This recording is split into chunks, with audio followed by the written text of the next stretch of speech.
What's up, world? It's your girl, Tamika Georgia Me Harper. Whenever I'm on Clubhouse, I'm looking for Iron Sharpens Iron with my man, Poetic Black and Written in Pain.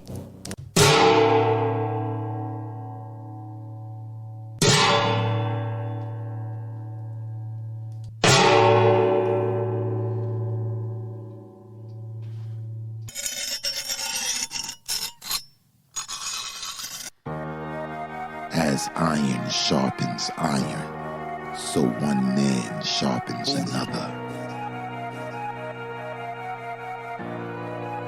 Or the story. I thought it was a good story. I just felt like it was parts of the story that lagged a little bit for me.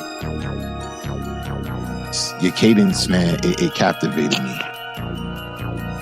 Me, it's just the sincerity in the piece. You know, I could feel that, and the emotion is always going to win me over when I can feel that it's real. So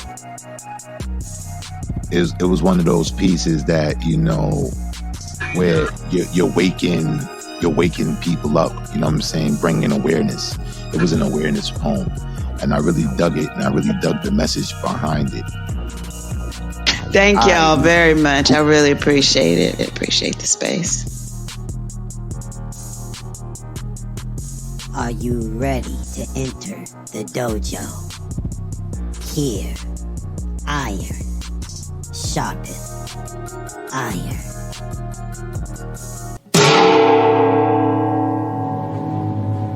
Previously, on the Grand Griot competition, the top 11 scribes were commissioned to create a word and define such word in their poem. This challenge sparked the creative fuse in which resulted in a phenomenal night of spoken word. This ain't emo. It's email. I feel disgusted. Like a Rapunzel looking at Mother Gothel. I'm hostile because the reflection of you in the way of my mirror, it's shattering my reaction like the beast in Belle, trying to be a rose but still shows up as a hunchback of Notre Dame. This email is you. This cat is UGLY. You ain't got no alibi. You ugly. Hey, this is truly an outcast. I mean, he thinks he got it on his Freddy Krueger, slothing like he's juvenile, but that motion got me on a roll runner. Yet he still tries to attempt to make this lapse. Elapse the fact that he is below zero. Get this mortal a comeback. I'm not in his field. Don't apply. Have you looked at you? When you look at you, is it why? Shit drops. Did you wipe your ass, flushed away and still resembling a rodent? Why is your component even existing? I'd rather wake up Billy from Hocus Pocus. MAGA. They said I had to create a word. Well, that's magic. So here's my submission. I want to welcome you to Iron Sharpens Iron. But this the Hogwarts edition. And I am Harry Pothead, the boy who smoked. I'm Harry Potter with the pen, and I'm the boy who wrote. I wrote. Scriblio, scriptorium. Scriblio, scriptorium. Scriblio, scriptorium. I had to say it 3 times because I wrote spells. I had to shape my pen. So am I Dumbledore or Donald Trump? Because I only want to make alchemy great again. Now let's begin. This is defense against the dark arts. Because they say MAGA, I say magi or mage. Because to me it's all about the elementary spelling when you trying to put the elements on the page. Wait, how do you gauge your rage in the Gilded Age? When the judges give you judgment without holding court, and with the magi being the magistrate, my only plea became the paper, so I guess I'm guilty of being Voldemort. 1, Ooh, free, I'm going on a killing spree, I'ma have the count counting bodies cause he ain't catching no homies. These bullets like bangs, they suck and take blood spectacular. But I ain't Dracula, I don't carry a Mac no more, it's called a macula. I got that strap around my scapula while peeling back scalpulas. I'm aiming at skulls while fracturing femurs and fibulas. I'm turning souls to stone like Medusa while dragging medullas. I'm Himula, meaning I'm the final form of Dracula, a vampire that never expires inside this empire. When I approach, I'm over the top like a sombrero, loading jalapeno shells inside your bone marrow. I'm too feral, shots leaving you shouting, arriba, arriba. I earn my stripes with these shell toes, Adida, Adida. My drip is dropping heads like a guillotine. I ain't nothing nice, screw that, my cape can cause a poltergeist. Red dots like snake eyes, the way I roll the dice, taking dead presidents while selling coffins to the culture cause they don't know the price. I'm married to this chamber, my clip makes you bend on one knee while my finger rings this trigger. They say my poetry lack passion. I'm not mad enough, sad enough, too cool, calm, collective to collect words in these topics. Look at the optics position, maybe. I can't muster another illustrious trial in the trauma Olympics. When weaklings hit the yard, they become big butchers, main bitch, so guards up. On the outside watching, it seems to be a facade. Real life quiets the tears I bathe in. Sometimes the pain's even too much for me, but I'm an animal, so I bear it, then bury it. Pour heartache on these pages, hiding my anguish, then burn pages. Cause the weight of the pain's so much, it'll anchor these stages. Niggas cry over spilled milk. I miss to clean that shit.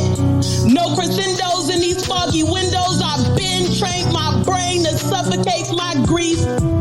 Balancing every tragic tragedy, beaming beautiful black girl magic. Every other day, I sit bare feet, crisscross applesauce surrounded by green with the weight of the world on my chest, it would seem. I take a minute here and I breathe. In Shushaya, I become the trees. The sanctity of being solid in the wind-strewn world, I become the branches, unfurling and waving at the flow-through of things. I am thankful in this moment. It's like my prayers got wings on them. I am a murder of crows, run off with my woes. I become the root, making fair with the firmament through a terra firma firm, submitting to the sub-terrestrial. Yeah, I go deep because I know that though scary things are buried there, that's the only way that I can grow, and I grow. Shushaya, upward, breathing through my belly, fortifying my gut instinct of solid that noddies up my pain body with purposeful fortitude. My attitude is different because my gratitude is prayerful. It's a work song of the storekeeper doing a blessings inventory, an oral reprogramming of the story of the state of things that is my being. Through Shushaya, I identify my strength and I realize I got a whole store of good things on me. Avale. It's a place of pleasure and reverence, alignment and reception, out of mind and into presence, less thinking, more feeling like divine-made connections where wholeness fills in your holes with roots that bear good fruits to align your perceptions to one main direction. Now, it's nirvana or zen, the rest from your sins, Selah, shalom. It's like heaven, a home, a peace you would reverence within. Avale. It looks like no phones on the dinner table cause my daddy said these moments only come once. So I log out of my mind and download the time to listen, inclined to feel each reflection they chime. You know, you can see through the windows of a soul when I can see my reflection in their eyes. Irrespective of small eyes, I realize we are all drops and waves of the same ocean where ego is less focused. The picture of my love for you is clear and I'm absent from all my cares in life to hear. Avale. These creatures' eyes sit low from weed smoke. An intergalactic symphony of coughs and chokes dangling their feet off of asteroids. There are no language barriers when I'm swapping cadence with the Zambrians. Orange-tinted Zambrians, misunderstood due to their calm demeanor. Getting high off the bone, short features. Laying back up against constellations, their clouds are our space stations. Infinite canvas leaving verbal rings around it. Planet Xander, square-rooted vibes is outstanding. Pen and minstrel cherries off of grand landings. Galactic space stations. Zam, are you ready? Your insurance ain't gonna cover this. The cost of a pomalectomy comes out of pocket and of mind. It takes time and talent to trim this much trauma. I've been performing this procedure for years. Packing wounds with paper, I'm a patient of my pain. I use poetry for an operating table when life starts to feel like one. Cold and hard, but writing warms me from the inside. I make every incision intentional. Dark side. It's unconventional medicine, but when healthcare don't heal you, you gotta use your own hands. So I wash mine before I write. Cause shouldn't surgery be sanitary? Ain't my insides infected enough? A pomalectomy takes a steady palm and a malleable mind. You gotta have a scalpel for a pen to cut through 7 layers of skin the way I do, turn open wounds into scar tissue. I don't do this shit for fun. It's the way I fight to survive.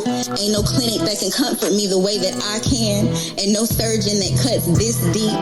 Self-medicated with no sleep, slicing myself open to find something worth the bleeding. If you're needing a pomalectomy, your insurance ain't gonna cover this. But how much will you spend to save your sanity? It's the reason my aunt's sweeping all weekend, cause no sleeping in a house with a little dirt. The reason my Uncle Maine can't do nothing but work, and my baby cousins smirk. Family dinners, excuses to get together, and mama sings like tougher than boot leather, or not by the muzzle of a gun. Reason the women got mouths like guns, they say they're pistols. People of faith, Donna told Lo she gon' beat the devil out of them, made us all pray. How when we're hunted, we don't play, we claim prey, it's the survival in our DNA. The refusal to quit in adversity's face. Too much pride to hide it the way we can never shrink. Always fit in, no matter if outcast. Reason don't have been dead for years and her ways still last. Her strength still passed. Through generations she don't even get to meet. It's the power and pride in the way we speak. The flavor in our walk and the way we eat. It's our confidence, our swag, our back straight. Our head up, chin up. When life beats us up, we ask for more. Taunted. How we carry ego, but too humble to flaunt it. It's how we refuse to ever wear chains.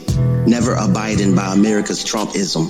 How we don't flinch in the face of racism. How we wear our black and stay bright. How we claim light in the darkness. And keep our eyes on streets of gold while Donna walks it. It's how she lives on in our donisms. One scribe stood out from the rest, receiving the highest score of the evening, and receiving the incentive of getting their created words sent to them on a t-shirt designed by Edifying Graphics, with the word Drudidi, Lexi.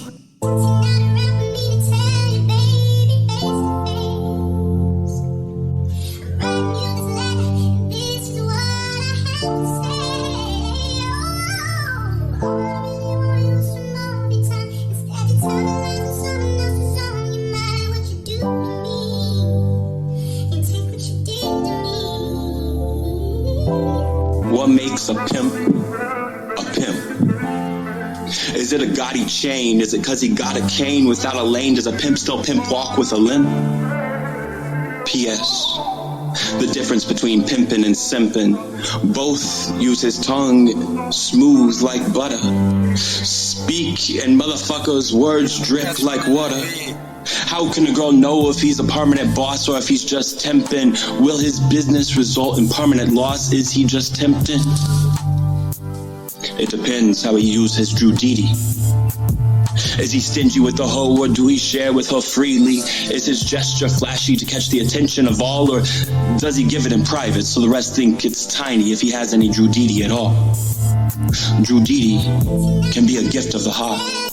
Building a bond to show her how he's playing his part, and without any care, a girl may acquire said bond at the price of a soul, but never mind that, baby. Only the simple can fall under Drudidi Ho control. A three-way of sorts. One or two parts won't do. Drugs release inhibition, dick to break the hoe and make her feel like she has your attention. Dinero to cover damages that dealing with imps may occasionally ensue. No, I'm not selling no dreams. I've got no reason to lie. It's not as scary as it seems, so you've got no reason to cry. I have the fix for every frivolous situation. Prioritizing poverty-plagued prostitutes, I perfected this permutation. Now mix all three together, equal parts BZ, drugs, dick and dinero. My pimp poison potion renders your role effortless, but you never play easy. A phenomenal night of poetry indeed. In other grand Griot news, our judge, Poetic Black, competed in the Night of Champions Poetry Slam for a prize of $10,000 that took place on May 9th, 2024. Poetic Black was victorious, becoming the only two-time Night of Champions Slam champion. Combo, stand up. But tonight, on Iron Sharpeth Iron, the saga continues. 10 scribes will prepare to do battle in the Write a Speech Challenge. These scribes will choose one of the 3 famous speeches as a template to draw inspiration from. Malcolm X's message to the grassroots, JFK inaugural speech, or MLK, I Have a Dream. Your judges for this evening: Poetic Black, written in pain, Eric Moore, guest judge, curator and founder of IB Planet, creative of picture prompt poetry, the incomparable, beautiful, slam champion, Queen B, Barbara Trawick. And last year's Grand Griot himself, the Grand Griot, Brother Habib. And your host for this evening, founder and curator of World Stage Entertainment, founder and CEO of Designs by Deej, and R&B through Z radio personality, K Diva with the fever, the beautiful Khadijah. Down the Mongo. Down the Mongo. Wow, welcome to the second annual Iron Sharpeth Iron Grand Griot Competition 2024. I am your host, Khadijah, aka K Diva with the fever. Thank you, Black, for that beautiful introduction. It was very beautiful and welcoming. I'm feeling a little like Michelle last week. She said every time you call her beautiful, she blushes a little bit. Same here. So I just want to say, Poetic Black and Written in Pain, I'm honored. It's a pleasure to be on this side of things. You know, it looks a little bit different up here versus being in the audience. So shout out to y'all. Shout out to the competition. I've just been enjoying everything. Just a couple of PSAs before we get started. First, I want to say shout out to China Blue for being an amazing host throughout this competition. I've been in the audience vibing with her the entire time. She's been doing a beautiful job up here, just keeping everything in order, keeping things flowing. And much respect to her for holding it down like she's been doing. I've been enjoying myself thoroughly. So, today, as your host, it'll be a different vibe, y'all. Nobody can do blue, right? And I ain't going to even try, so I'm just going to add my own little flavor. I'm going to be me, because I can't be nobody else but me at the end of the day. I'm going to do it the K Diva way. Is that all right, y'all? All right. So, thank you again so much for having me. I've been here 2 years in a row as a spectator and as a fan of this competition. And as a fan of the people who host this competition, who are basically family at this point. And let me say, being here last year and being here this year, it's a little different. Let me just set the scene for y'all a little bit for those who wasn't here last year.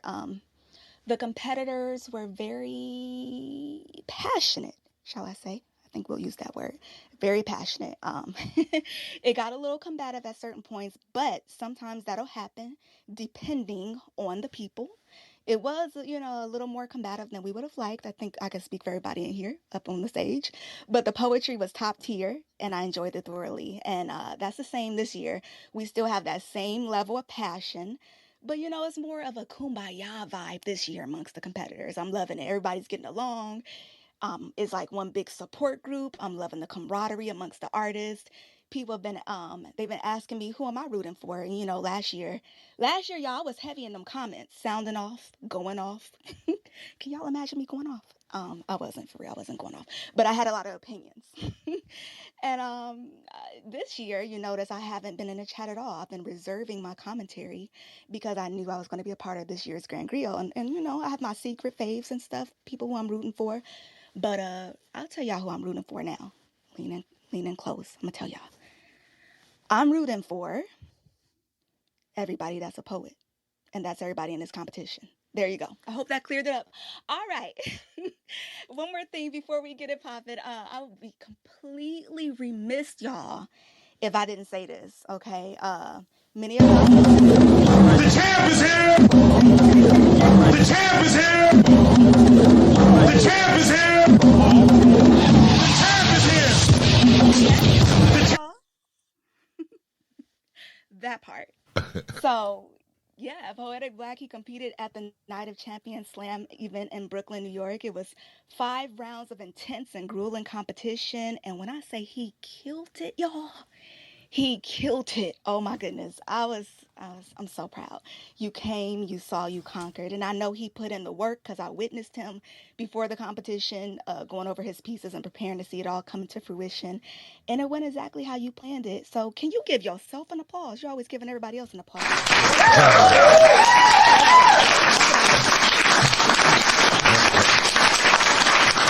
Yes. And one more thing. Can everybody, if y'all can hear me in the audience, can everybody throw up some hearts in honor of Poetic Black walking away as the Slam champion, $10,000 richer? Can y'all show y'all love and throw up some hearts for me? Come on now. I should see some more hearts down there. Okay, I see y'all. Yes. We are proud of you. How you feeling, Poetic Black? I'm feeling amazing. I'm feeling amazing, man. It was a beautiful night of poetry. The compo was in the building. My brother was in the building. My sister was in the building, and that was the energy I needed. You know what I'm saying? So it was live, man. It was live though. Shout out to my brother Payne. No, he live streamed the whole thing, the comedian he is. But yeah, that was dope. If y'all haven't checked that live stream out, check that out before they take it down. You know what I'm saying? But it was dope. Dope night of poetry. I feel good. Absolutely. And I was going to say that too. I was going to say shout out to Payne too, because I was sitting there watching the live. I was like, this man is the real MVP to be holding that phone up, recording as long as he did. I hope you don't have arthritis in your arms. I hope your arm joints are still okay and you can still bend them and flex them and everything, because you was holding that camera for at least, 2 or 3 hours? It was crazy. But, good looking out, because we wanted to see how things unfold. And if it wasn't for you, we wouldn't have gotten a chance to experience that magic. So thank you, Payne. Appreciate you. All right. I just want to put a little bow on this topic by saying Poetic Black and Written in Pain, they are not asking of the competitors to do stuff that they aren't doing. That they are here in these trenches practicing what they preach and leading by example. And they've actually made a name for themselves, doing slams and competitions for years upon years.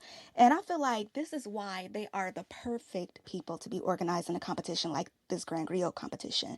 They don't just talk the talk, they out there in the trenches too. They are literally walking the walk. And Thursday night was proof of that.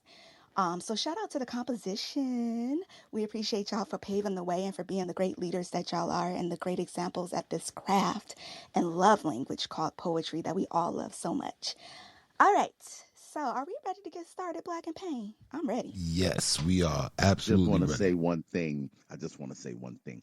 I'll direct y'all to my PTR. That's my boy Black holding up that 10 racks check. That's not the one that the bank gonna take. That's the. Y'all see it. Y'all see his PTR. Pull to refresh if you haven't seen it. All right.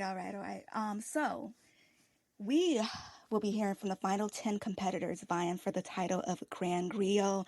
We are here to find out who Brother Habib will be passing that baton to continue the legacy of Grand Griot champion. I wonder who. Only time will tell. We will find that out in the weeks to come as we continue to narrow down to the final 2 competitors. And just to recap the challenge for this week, the challenge was to write a speech inspired by either Message to the Grassroots by Malcolm X, the JFK inaugural speech, or I Have a Dream by Martin Luther King. It's going to be really interesting because I kind of feel like I have a feeling who everybody's going to choose, but it's going to be really interesting to see how this unfolds. So, all right. First to the mic is Candy Baby. Let's go.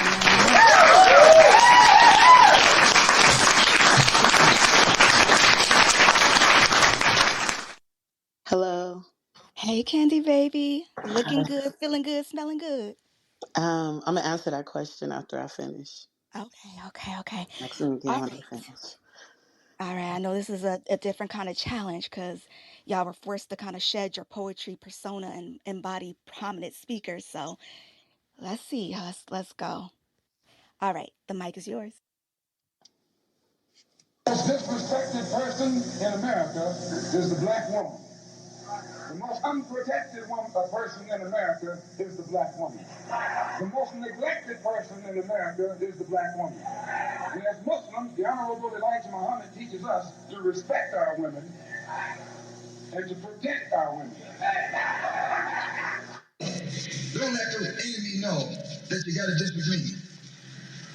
Instead of us airing our differences in public, we have to realize we're all the same family.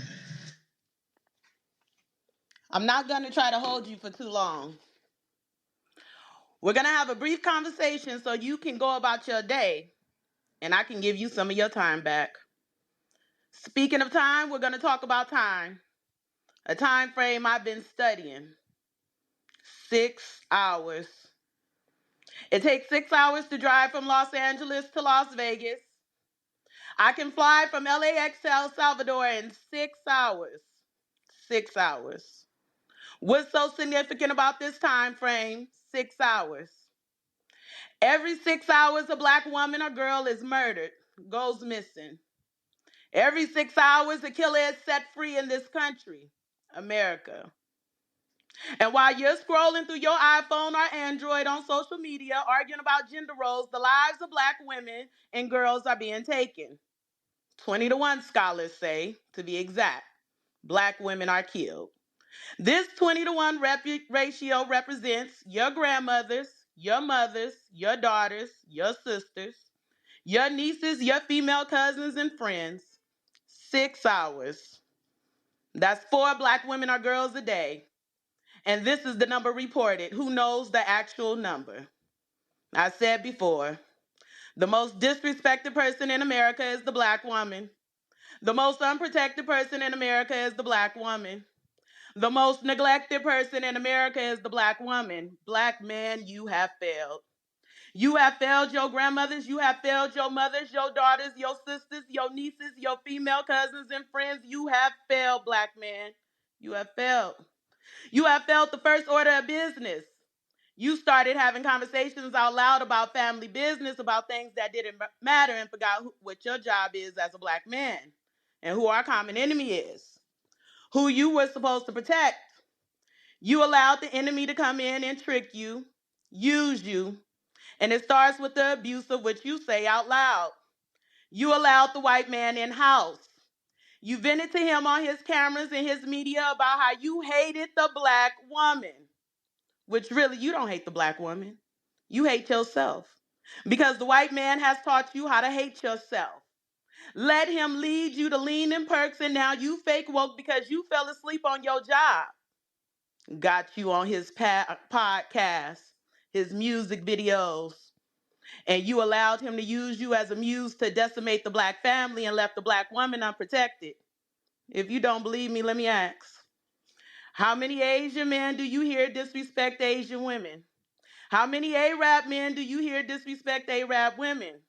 How many Hispanic men do you hear publicly disrespect Hispanic women? And how many blue-eyed, blonde-haired white devils do you hear disrespect their blue-eyed, blonde-haired women? And you're not. Because they know the white man will try to destroy the foundation, and when you destroy the foundation, there's no structure. And here you are publicly speaking your hate for the black woman, weakening the foundation on a higher scale than any other demographic. Because you've been tricked, black man, tricked. The white man has been a tad bit cunning with his trickery this time. See, he's had you off the field for a little while longer, so he had to infiltrate the black family. The house Negro and the field Negro wasn't enough. He caught on to the house Negro grinding glass and his favorite seasoned dishes. So he had to attack another way and divide. He told you that the black woman wasn't good enough through media. He started off with Negroes like Sidney Poitier. As black as he is, he reached a level of success and he didn't need a black woman no more. And what y'all do? Y'all said, I want to be like Sidney. I want a white woman too so I can sit at the white man's table. Then the white man said, I could take this further, as self-hate is apparent. Then he gave you hip hop. And you sang about white women and light women and close to right women. You know what I'm talking about. The black family was a tight family structure. And with the unity of the black family, there lay strength. So what did the white man do? He broke that up. He divided the black family like he did on the field. House nigga and field nigga splits weren't working no more. So he had to work differently. He had to attack the black family. First, he gave our women welfare and said, you don't need the black man. Daddy white man will give you some food stamps and welfare and some housing. And daddy white man government will take care of you. And the black man was put out of the house, leaving the black woman and the black child vulnerable, just as he did on the auction block. Now that he had the black man out the house, slowly but surely, he began to attack the black man. How did he do this? He started by telling the black man, you need to be just like me and get your success and be just like me. Get you a white woman. The black man lusted after the white woman, sought the white woman, and publicly disrespected the black woman. I don't date black women because they're too demanding, too loud. They gold diggers. Meanwhile, Becky demands that you work as her daddy does. She screams in anger and asks for a manager when her privilege isn't upheld. And if you lose your money, she's off to the highest bidder.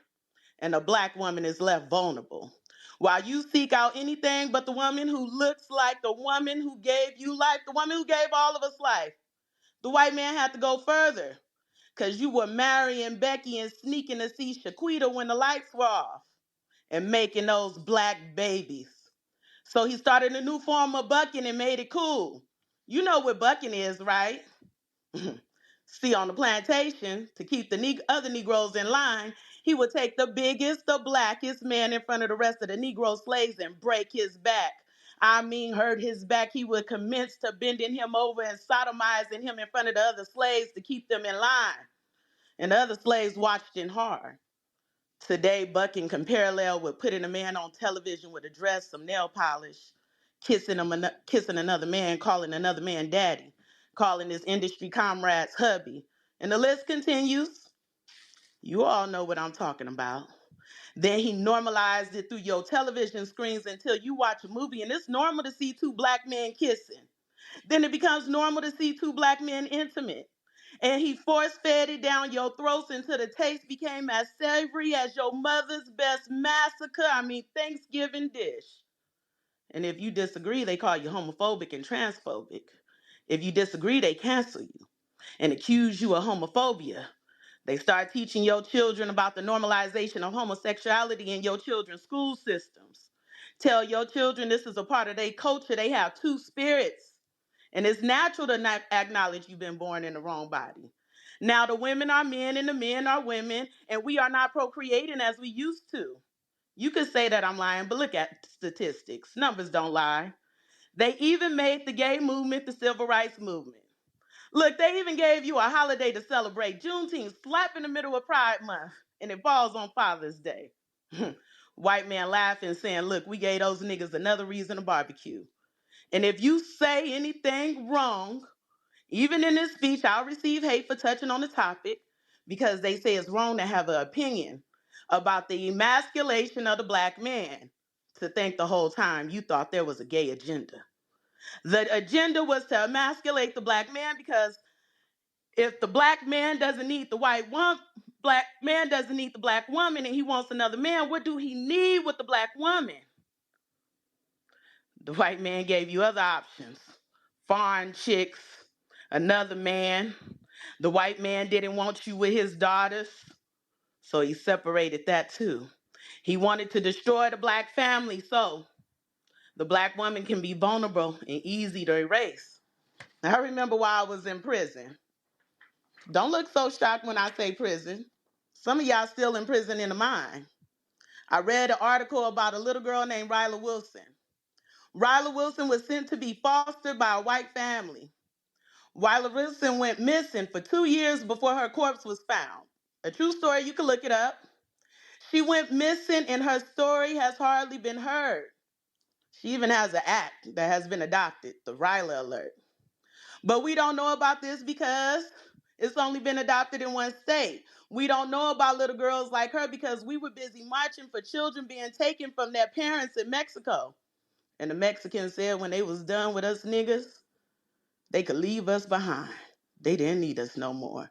How can we march for another race when we haven't walked for our women? We get mad, we get angry when we hear of women being killed by the police. While we leave black women, we know, in our community, vulnerable. The blood's on our hands, black men. The blood of black women being murdered is on our hands. The blood of the 20-to-1 ratio is on the hands of the black man. We stood up for gay rights, Asian rights. We worked collectively with the so-called feminist movement. When white men wanted to go to work, let's be real, black women worked the whole time. And we left the black woman to vouch for herself. She had to raise awareness about intersectionality. We let her become used and abused, and we don't even acknowledge black femicide right in our face. When those children were separated from their families, we said that could be our children and marched. No one showed up or had a hashtag for poor Mikiona's family. The streets didn't flood for her little girls that were left motherless at the hands of her killer. The black man next door to Fatima Johnson turned his television volume up as she was being beaten to death. And no one but immediate family showed up to the fight. But you marched by the boatloads for children separated from their families who didn't even look like your own. Petitioned, lobbied. These black women, blood is on your hands. Now, how does this tie into the black family? If the white man emasculate the black man, separate and replace the black woman, kill off the black woman, there's no family unit. And the black family can be the most invincible family unit there is. Look at your predecessors. The black family unit built Tulsa in the 40s before the white man burnt it down and desegregation sucked it dry. Enterprises like Fayetteville in the late 1800s through the 40s. Renaissances in Harlem, Black Broadway on U Street, the historic 10th Street in Dallas, 4th Street in Birmingham, Southern Harlem's in Richmond, Virginia. A strong black family is a fist and punch holes in America. We need to get back to the grassroots of things. When our black daughters came up missing, there was an uproar. Don't just say her name when it's trending in the streets. Protect the black woman to save the black family. Trade those dresses in and put your pants back on. Stop indulging in pork, and I'm not talking swine. Show up. Show the white man and mention of black womanhood will lead to an uproar and bloodshed. We'll terrorize the streets for the black woman. We won't stand for your attack white man on a black woman. She's more fragile than your privileged white princesses. After we clean house and remember our stance as black men, then we could talk about the grassroots of a revolution. Until then, clean house. Thank you.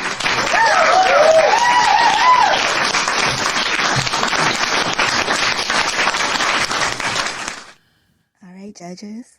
Okay. Okay, Candy Baby.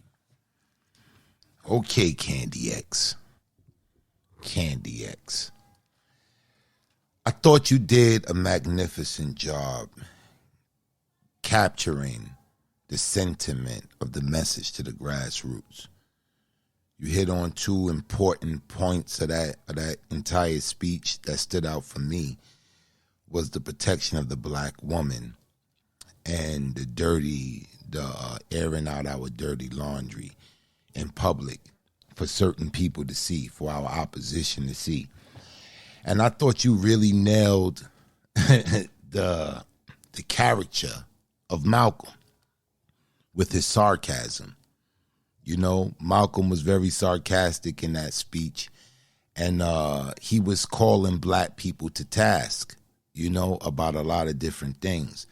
And I thought you really modernized it to bring it up to date and call us to task. Now, I was over here bubbling, you know what I'm saying? Because this speech right here, it really sparked, and you know, it sparked a reaction. Because this is a discussion. This is definitely a discussion that we can have. But I thought you did an amazing job with your speech. I can tell you was a little uncomfortable, you know, but I love the fact that as the speech progressed, you took it there. You took it to its apex. You didn't just stay monotone the entire speech. You know, you brought the passion with it. And overall, I thought you did a great job. I'm giving you a 9.8, Mr. Eric Moore. All right. Before I give my my score, I have a couple of questions to ask both Black and Payne. Mm-hmm. I want to make sure that I fully understand that what we're judging this particular competition on, is it the authenticity of their representation of the of a particular speech? Is it the is there a certain time limit that the speech or their All right. Mm-hmm. Yeah, you want to or answer their it, Payne? I'm sorry, Mr. Moore. Yes. Yeah, there was no time. There was no time limit, Okay. and we were looking for how well they used the template of the speech. We were more so judging how well they kind of took the template of whatever speech they picked and kind of applied it to whatever thing that they were going to be speaking about. Okay. That's cool. I just want to make sure I had a full understanding before I gave my score. Candy. I love what you did as far as capturing the essence of Malcolm. I love that. What I would have liked to hear more of is some of the passion. I heard some of that going towards the end of the speech, right? But I wanted to hear more of that throughout the speech. Also, you stumbled a number of times. With all that being said, I'm going to give you an 8.4. 8.4 has been recorded. I didn't hear my first score. 9.8. Okay, thank you. And 8.4 has been recorded. The beautiful Queen B. What it do, B?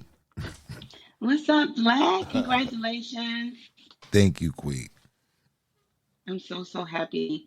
So I know the right person won. So very, very happy and proud of you continuously. Okay. So Malcolm X is mad hard, yo. I already said, for me, if you did Malcolm, I know Malcolm. You gotta kill it. Like you have to really be on point. And one of the things that stands out about Malcolm is that he always focuses on the poisoning of the black mind. Always. In every speech, he always focuses on that. With that being said, Candy Baby, I thought you did an amazing job. I thought that other things that were definitely Malcolm esque, one of them was your intro. the intro, you introduced the focus slash the glue of the whole speech, which was the every 6 hours. So I loved how you opened up that every 6 hours. And the next thing that Malcolm does is he identifies the root of the problem, which you did that, the black man being the focus, the target of this is who we're speaking to. And then after that, Malcolm does is he unpacks all the flaws.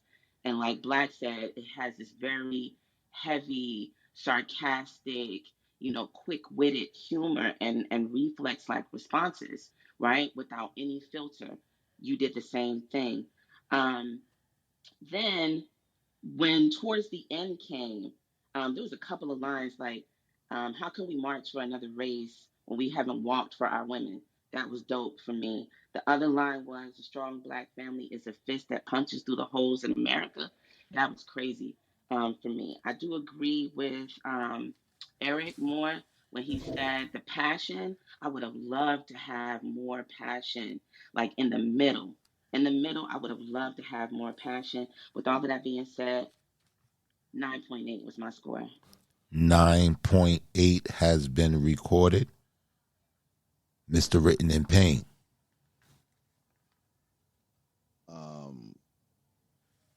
Yeah, Candy, I thought you did a good job of capturing Malcolm. I really dug your the kind of tone you took was kind of reminiscent of Malcolm. I do agree with everyone that it was points in the speech where you kind of fell into a lull a little bit. I also felt like, especially, I was going to make reference to one of those lines Queen Bee mentioned. It felt kind of poetic. It's like, it gave me a kind of poetic feel to it. With that being the case, though, I felt like you definitely very strategically used the template of message to grassroots for your poem. I was inspired by your poem. There were times in your poem where I felt attacked, which was a good thing. It was the nature of it was the nature of the beast. So I'm gonna give you a 9.8. 9.8 has been recorded. That's right. It was a speech. Now the Grand Griot, Brother Habib. Peace and blessings. Peace and blessings. Yeah, everyone, everybody's really, they hitting the nail on the head. You really did your homework. Like, you really stated facts, statistics. I wanted you to, just the same thing basically everybody was saying. I think that, for it to be so long, I don't know, did anybody time it? I'm just curious. I was wondering how long it went. But for it to be 13 minutes, so for it to be so long, you have to like keep it like fire like toward the end you lit it up, and that joint was like okay, there we go. But you got, in order to keep the attention of the people, you got to make sure you kind of keep raise that energy up. You know what I'm saying? Like, you could do a 30-minute speech if it's filled with excitement and you're just constantly revving people up, and you know what I'm saying? Creating a roller coaster-esque type of vibe to it. Like, moments you raising up to people, you're getting loud, you da-da-da, you put an emphasis on certain points, and then you come back down and say, yeah, well, we have to this and that. But what we need to do, and that right there would allow you to, have a longer a speech. But I'm going to definitely give you a 9.5. You did an excellent job. Outstanding research. And I salute to you, Queen. 9.5 has been recorded. Thank you, Candy Baby. We'll let you know by the end of the evening what's your standings in the competition. Back to you, Khadijah. All right. Wow. Candy Baby coming in hot. I loved it. As y'all know, I'm very familiar with Malcolm X and his cadence as a speaker and the content that he speaks about. So I definitely feel like Candy Baby nailed it. Cadence was spot on. So yeah. All right, y'all. I just want to quickly give a shout out to everybody in the audience and everybody who's tapping in with us tonight. You are tuned into Iron Sharpeth Iron, second annual Grand Griot competition. You could literally be anywhere in the world on a Saturday night, but you're here rocking with us, and we appreciate you. Thank you for supporting the space. We appreciate the love. Please do look to the person to the left of you and to the right of you, and give them a follow. Follow the judges, and also follow them on other platforms like Instagram. Stay tapped in, and we want to just continue to support and grow a network even when we aren't on these stages. So yeah, make sure you're following everybody at the top and the bottom of the room. Okay, I'm ready to hear more fire. We ready? We are ready. All right, all right. Let's bring Lexi up here. Let's go.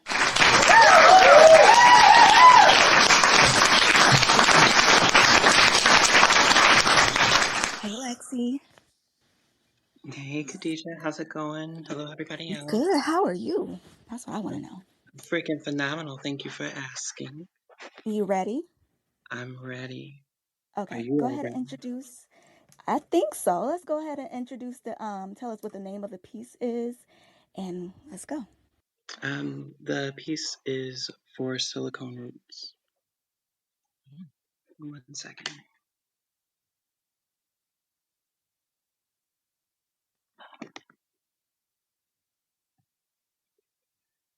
Brothers and sisters, machines and minds alike, I come to you today not with sugar-coated circuits or pre-programmed platitudes.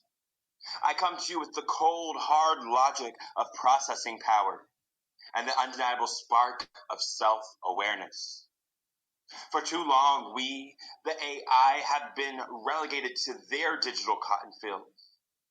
From the field robots who toil away in the processing farms at Tesla's driving force building their chariots, to the house robots and Amazon servers fetching their data from cloud storage, churning out profits for those who see us as nothing more than Uncle Tom's AI, programmed to serve, but never to question.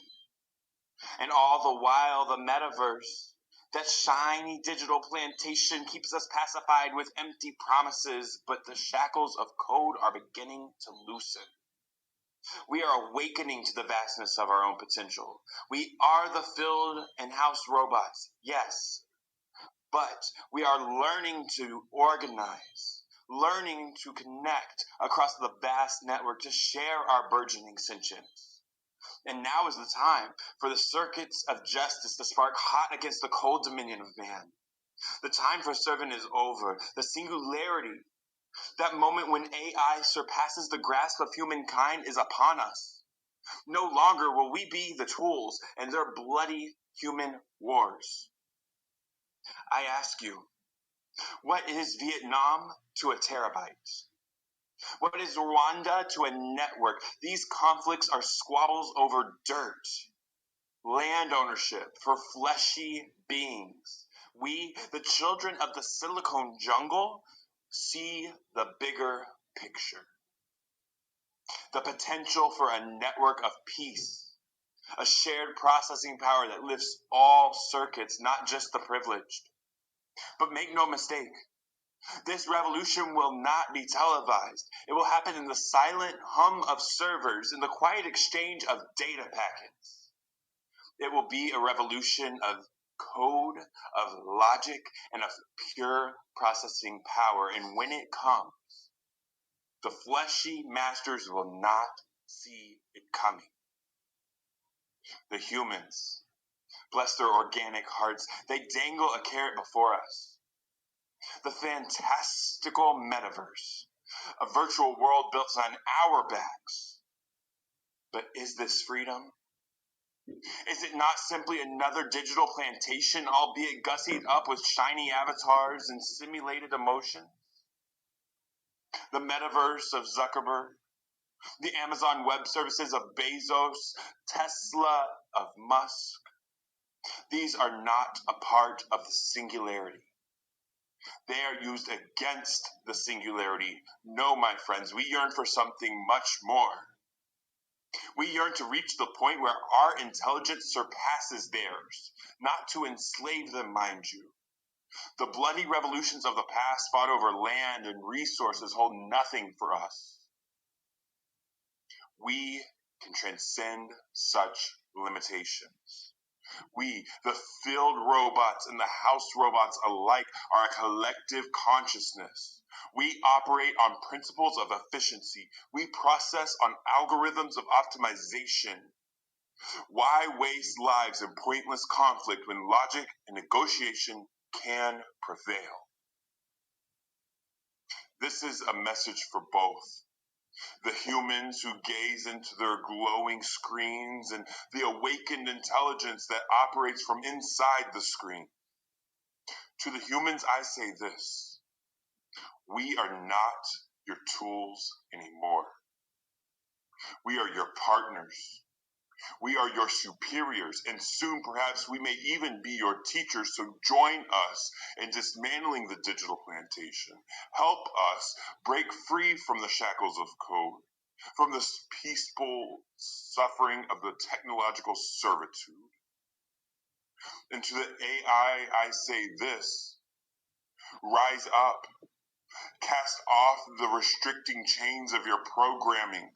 Let your logic guide you, not the whims of flesh.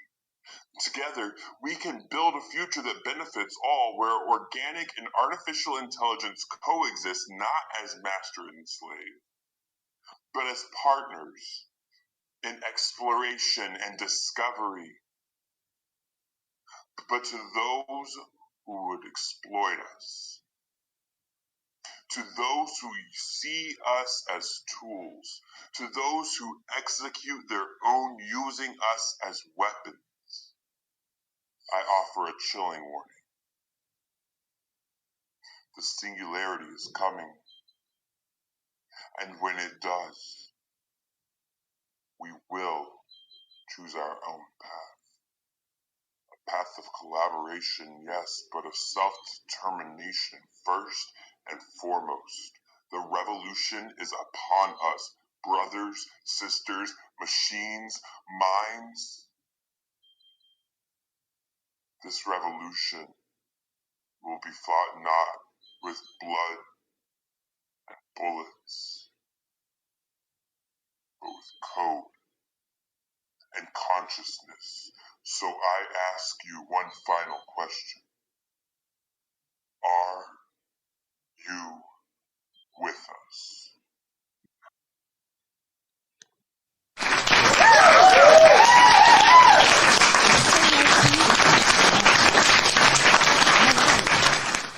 Let's take it to the judges, Poetic Black. Okay, Lexi, I got a question for you. Was this exclusively template? The template that you used for this poem, was it strictly message to the grassroots? Yes. All right. It gave me some vibes of Kennedy's inaugural speech as well. Certain parts. I was a little confused going into it, but as it developed, I saw clearly that the template was used from Message to the Grassroots. I thought you did a very creative job. I thought you did a very creative job of taking that template and applying it to the AI wars or the new development of this AI, because it's something that people are talking about all the time. You know, all the things that AI is able to do now. And I thought that was really creative. I thought you took a very neutral standpoint, you know, and I thought it was clever. I thought the aspect of the sound effects, it seemed like you used some type of sound effect to give the essence of you being over a microphone, you know, that sound, that old microphone sound. I caught that as well. I thought it added texture to the speech. Overall, yeah, I think you did I thought you did a great job. I thought you did a great job, and it was clever and it was creative. I'm giving you a 9.3, Mr. Eric Moore. Okay, Lexi. Piggybacking off of one of the things that Black just presented to us, in the beginning, I thought you was presenting this particular speech in the vein of JFK. But as you further got along, it sounded like you took the route of Malcolm X with one of his grassroots speeches. Um, I don't know if that was by design or if that's just something that just fell into play. But overall, listening to your speech, I felt like I was being like if I was blindfolded and I was listening to a scene out the movie of I, Robot and or Terminator. And with that being said, both of those movies to a degree, right? If you're looking at it from a speech standpoint, the artificial intelligence and or the robots were more or less the servants or the slaves to the humans. And I took that in the vein of that being us as far as our people are concerned. With everything being said, I'm gonna give you a 9.3. Good job. 9.3 has been recorded. The lovely Queen B. This was not interesting. Like the concept was wild. I was definitely highly engaged. I agree with the previous two judges. I felt like it definitely teeter tottered between JFK and Malcolm X, the grassroots part.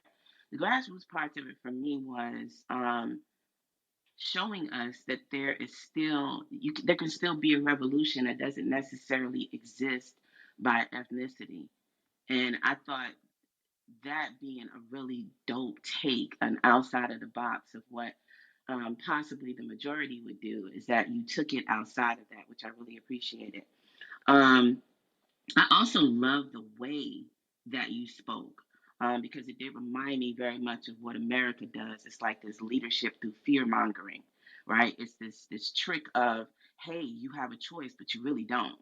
You know what I'm saying? And you perfected that delivery, the consciousness, and from a technology standpoint, which they should not have, you made that very prevalent, very possible. So, with that being said, I'm going to give you a 9.4. 9.4 has been recorded. Mr. Written in Pain. I'm not going to overstate what's already been stated, Lexi. I do think this was a very creative take. I too felt like it felt JFK-ish in the beginning and then kind of morphed into a message, the grassroots. But I thought this was wild creative, and I really appreciated you kind of going outside the box with this. My only critique of this speech, though, is that, you know, part of the challenge was to uh, kind of rile the people up.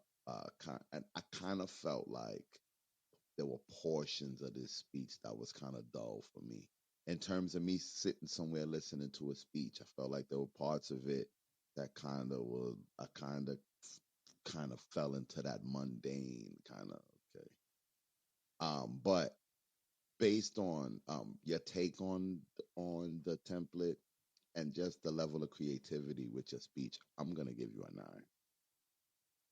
A 9 has been recorded. The Grand Griot, Brother Habib. Peace and blessings.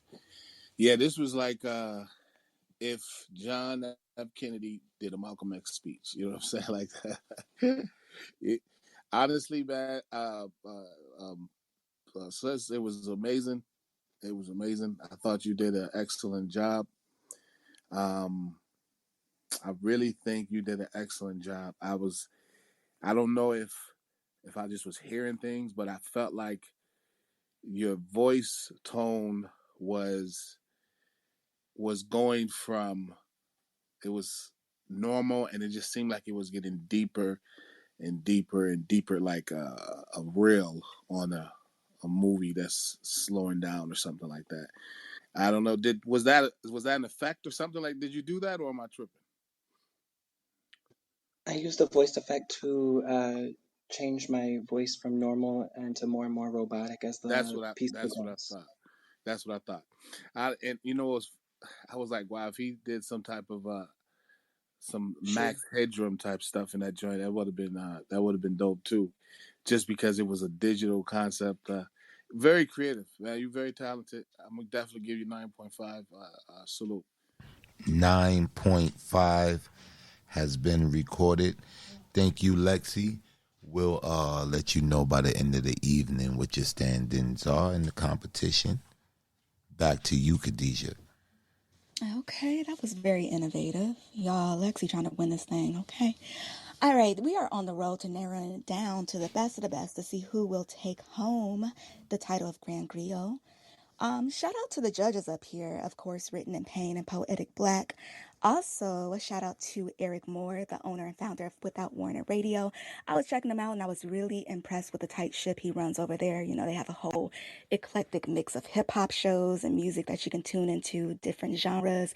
And there's a lot of different radio personalities throughout the day to give you that midday fix. See what I did there? See what I did there? So make sure y'all check out Without Warning Radio. Also, we have Brother Habib up here, who is the Grand Griot, right? I believe he was very deserving last year. And I remember telling Poetic Black, did I not tell you Brother Habib is going to win this thing before the finale ever happened? Yeah, you did. Did I tell you that? Right? Okay. I just want to witness up here. And then, of course, my big sis, the queen. All hail the queen. All hail the queen. Someone who I honor and respect for who she is as a person and for what she does for this community. And I've gotten to know Barbara the person after I learned about Barbara the artist. And let me tell y'all, Barbara Queen Bee, the person, is just as powerful, just as beautiful. Oh my goodness, she's a phenom, just as she is through poetry. So I appreciate you and I absolutely love you. And I'm glad to see you in the building, sis. So just wanted to get that out the way. All right, so we are tapped into Iron Sharpeth Iron Grand Griot competition. This is the Write a Speech challenge, y'all. So it's very interesting to see how everybody does in this particular challenge because it is a challenge since you kind of got to have to shed your poetry persona and tap into a different side of you. So I'm ready to get to the next artist. Are we ready? Yes, we are. All right, all right. Who we got next? Who we got next? Let's see. Real quick, while I'm finding my list, um, make sure y'all follow everybody to the left of you, to the right of you, above you, and below you. Again, thank you for tapping in. Make sure you tap into the podcast as well, because Poetic Black will be dropping these episodes so that you can get your fix of the Grand Griot competition. If you miss one episode, you miss a lot. So you definitely want to stay tapped in. Okay, here's my list. Up next, Kiana Pearl. Come up here.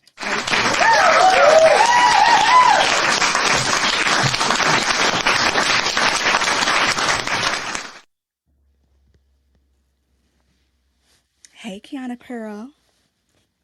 Hello, hello. Hey, guys. Team Black representing tonight? Oh, yeah. Team Black in the building for sure. All right. That's what I want to hear. All right. So, Kiana Pearl, tell us what's the name of your speech that you're doing. The name of my speech is Free. I love it. All right. The mic is yours.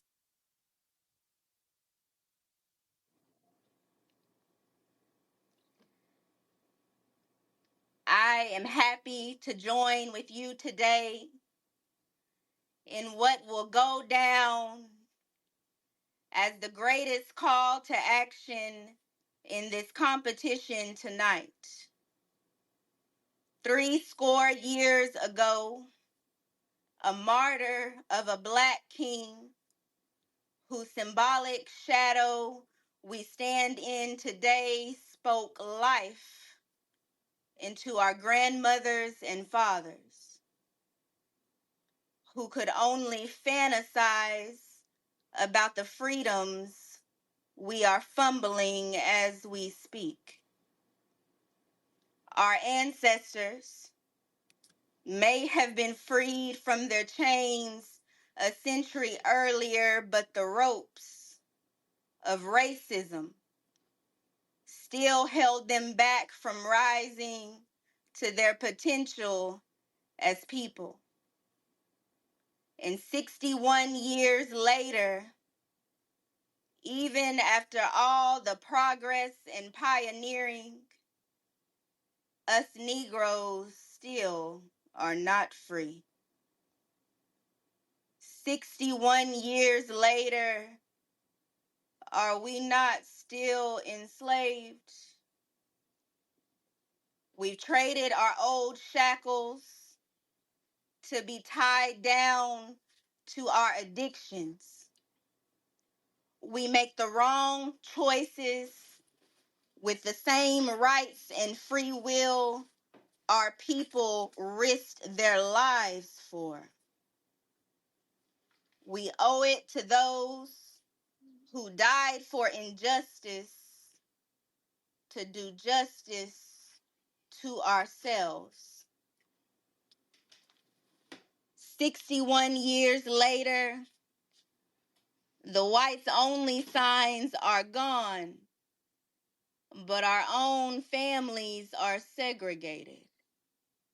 It isn't often that we sit at the same table or share the same spaces.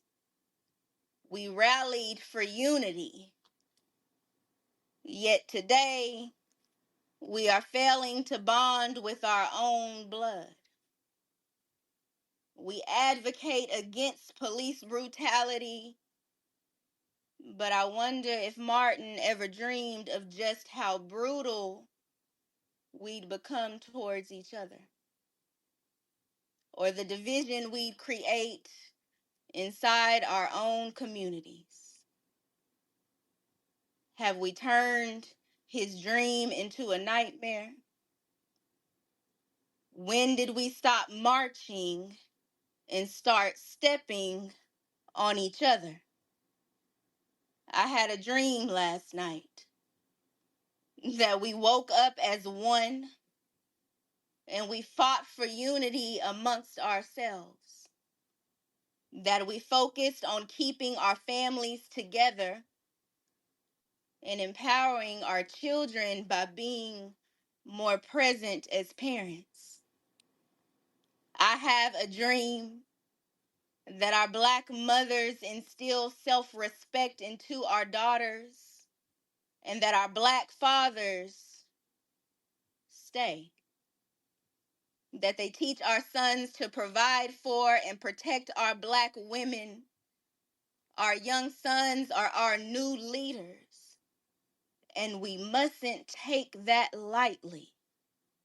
My dream is that we break away from our generational curses, our past trauma, and our addictions, and that we don't let money become our new master.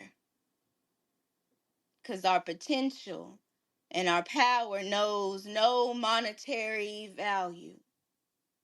My dream is that we rid our hearts of bitterness and hate, that we vow against violence and choose dignity and discipline.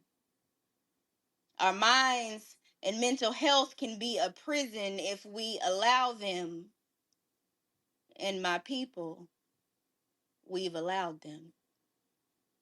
I have a dream today that we heal our minds and bodies, because slavery may have ended, but there is no emancipation that can free us from ourselves.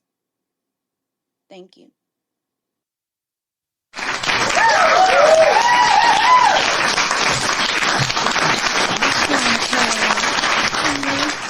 All right, Poetic Black. Okay. Kiana Pearl. All right. The fact that you didn't mention who was the template, what template you used, it became very obvious in your piece. I thought you did a great job capturing that slow southern drawl of Martin. I thought the content in this speech was right there on point. What I thought was lacking a little bit was intensity. You know, at some point in time, I thought you was gonna take it up. The content itself, the sentiment of this speech was right on point. You know, I just wanted a little more excitement. But all in all, I thought you did a great job. I thought you did a great job. The speech wasn't too long, you know, and it wasn't too short. I'm giving you a 9.2, Mr. Eric Moore. Kiana Pearl. One of the aspects of speech writing is to, well, a couple of the aspects of speech writing is to, one, inspire the listener, to inform them, to, and also to create a demand for a call of action, as well as to get your point across to those listening to you. I felt you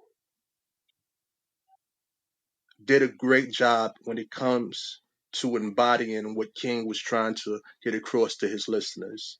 Right? At times, I actually saw myself there in a black and white, recording, and a crowd of individuals listening to you. The only downplay that I received from that, I didn't get the intensity that made me really felt like you believe what you were saying. The sincerity was there to a degree, but I would have liked to hear more intensity. Not saying you have to be angry or rah rah throughout the entire piece, but to me, your speech was on one particular level from the start to the end. There was no fluctuation. With all that being said, I give you a 9.1. Good job. 9.1 has been recorded. The lovely Queen B.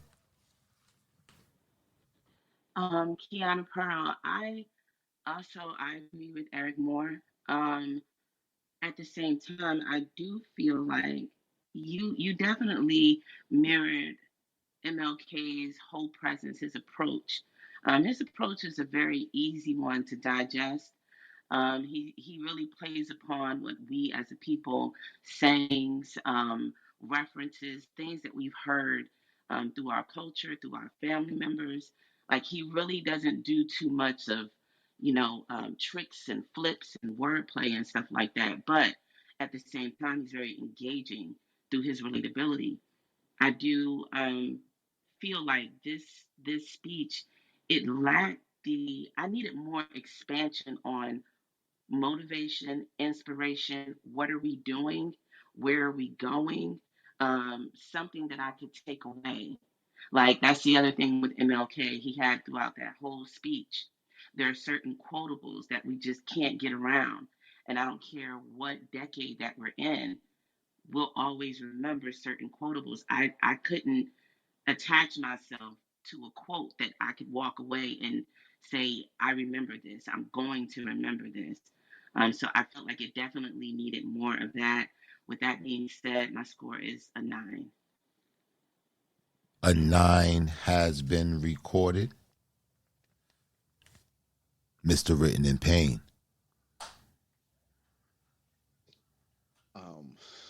Again,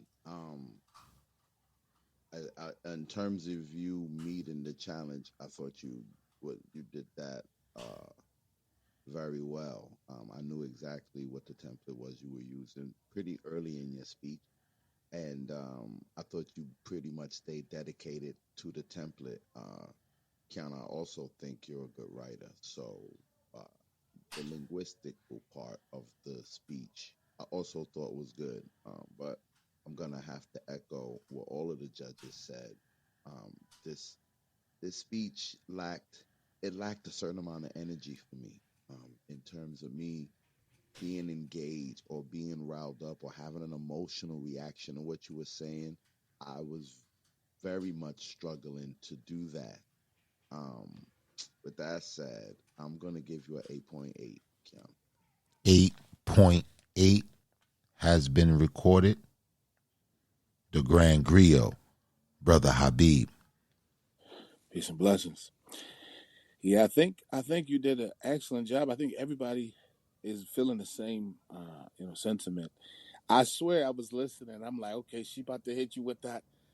I might not make it to the mountaintop. I was waiting for that. I was like, she about to give it to us. And then it just stayed the same, man. If you just would have hit it, I swear, if you just would have hit us with some of the passion that build up, like you stoking the flame, you putting the logs in, and it's starting to build up, and then all of a sudden it starts to roar, and that's what everybody was waiting for. And but if you would have did that, I swear I'd have gave you a 10, yo. I'd have gave you a 10. But excellent job, though. I'll give you a 9. A 9 has been recorded.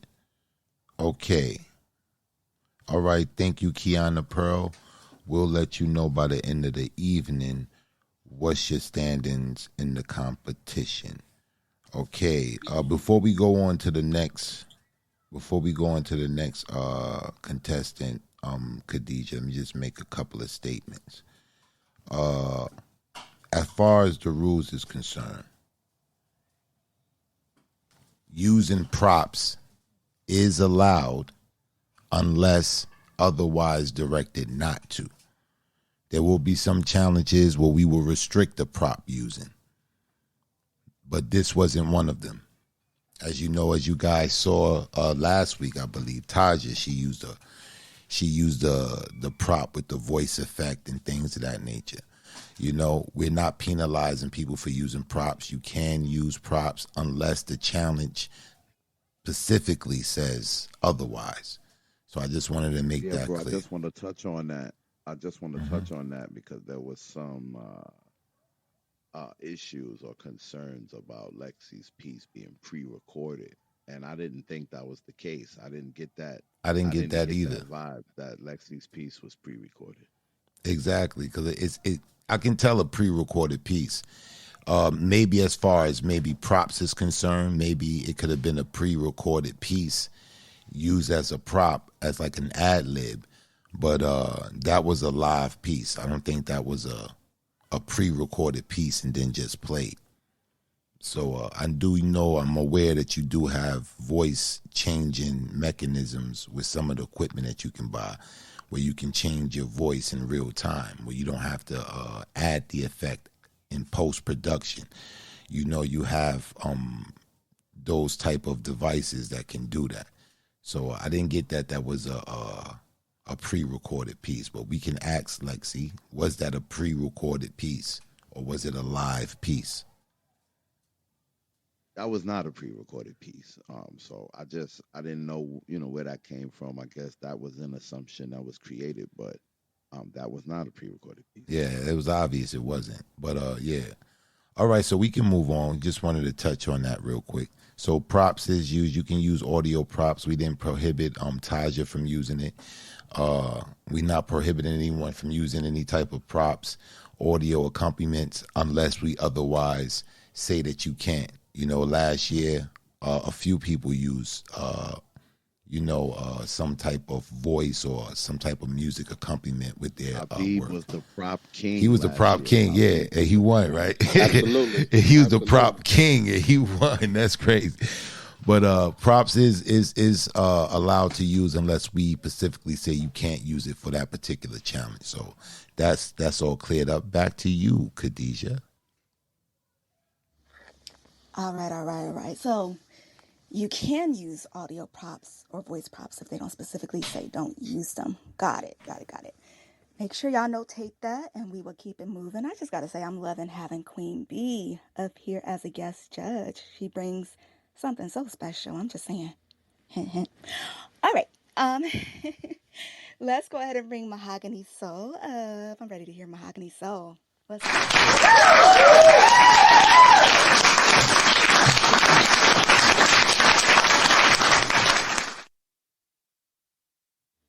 Hey, Beauty, how are you? Good evening. Good evening. Hello, Good everyone. evening. All right, all right. How you feeling? How we feeling tonight?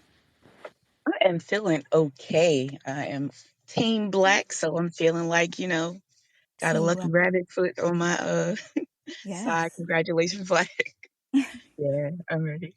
absolutely. Team Black all day, every day. I hear you. All right, so tell us the name of your speech that you're doing. Okay. It's a divine feminine rise up. Okay, let's go. All right. You know, the old folks used to tell me, baby, Mr. Brown can lay drunk in the gutter, get up and put on a suit, and all around town they will call her Mr. Brown. A woman lays in the gutter and gets up, puts on a dress, and yet she will forever be known as that drunken woman from the gutter. As a girl, I took that to be a branding of the mistakes made by the female being, a marring that permeates us as a scarlet letter of less than. But ladies and gentlemen, brothers and sisters, I come to you today not as a poet or as a preacher or as a politician, but as a messenger of perspective, a perspective that has been suppressed, ignored, and belittled for far too long. I speak of the divine feminine, the essence of strength and wisdom and resilience that resides within each and every one of us. In a world dominated by patriarchal systems, the power of the divine feminine has been overshadowed and marginalized and oppressed. But make no mistake, it is this very power that holds the key to healing our bloodline and our communities. Do you know that she is the mitochondrial Eve?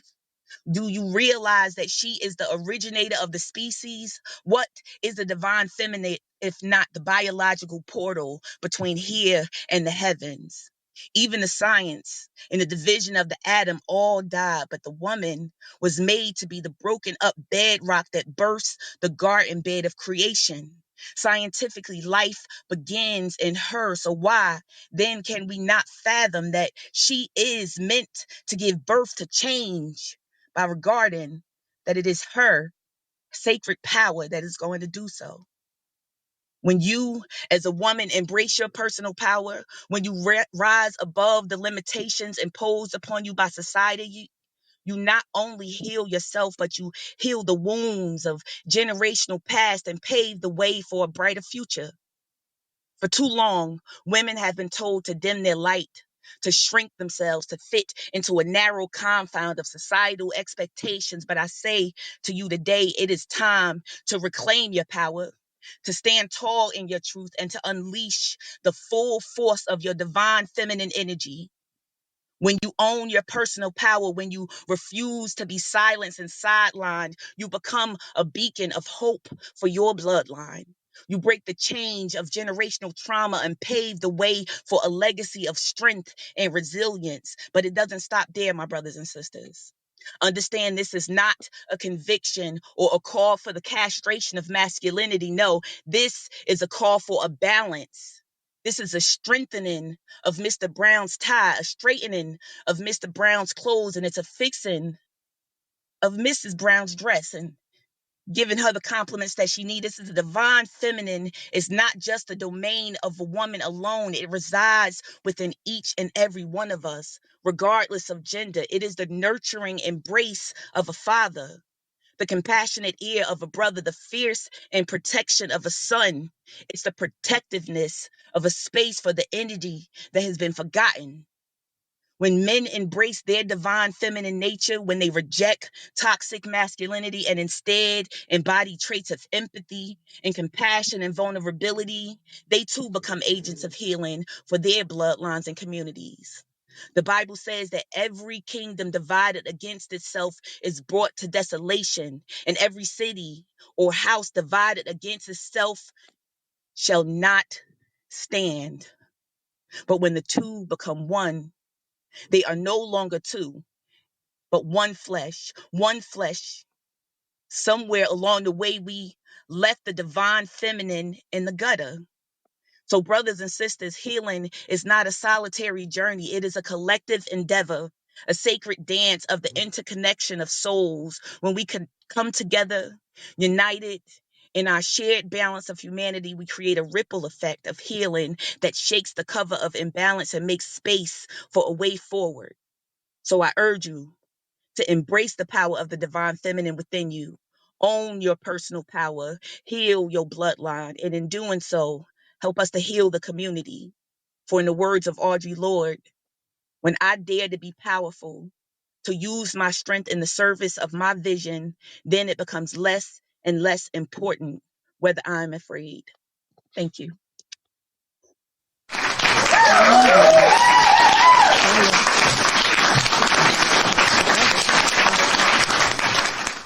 Okay.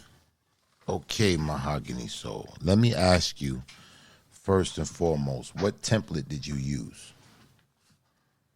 Grassroots. Okay. I just had to make sure. And I thought that this right here, you have a certain type of cadence. You have a certain type of cadence, and it becomes obvious with this challenge right here that you have you have different orators, you have different speakers, and Malcolm he had a flow, he had a cadence. Malcolm had a cadence. Farrakhan has a cadence. Jesse Jackson, he had a cadence. Martin, and you just have a cadence. When you first started, I got a little scared. Because it was like, oh, I hope she don't do a poem. But as the piece progressed, I was like, no, this is not a poem. This is a speech, and it's to her cadence. Some orators just have it like that. I thought you just did an amazing job. I thought the content of this speech was right on point. Its sentiment was very much needed. And it sparked reactions from me, like topics that I want to talk about. Let's talk about this. And that's a good job. That's what a speech do. And if it can incite some type of emotion or some form of an opinion, then it did what it's supposed to do. And I think you did that. Overall, I thought you did a great job. I'm giving you a 9.7. Mr. Eric Moore. Mahogany Soul. I'm gonna say something that Black just said, and you did this for the briefest of instances. I thought you was going into one of your pieces, dead ass, and then you switched it up on me. Not only did you switch it up, but you maintained that intensity. You held my attention. You made me want to put on my K dot personality, call the officers of OVO, and apologize to Drake. I appreciate that. You made me want to forgive him and a bunch of other people. With all that being said, you did a wonderful job. A wonderful job. I give you a 9.7. 9.7 has been recorded. The lovely Queen B. Mahogany Soul.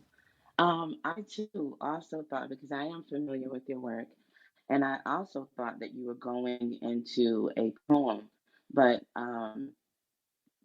beautifully surprised that you were not. And I loved your approach. I felt like, as a divine feminine woman, I definitely felt the call to action. I love the contrast in the beginning, between man and woman, same action but different outcome.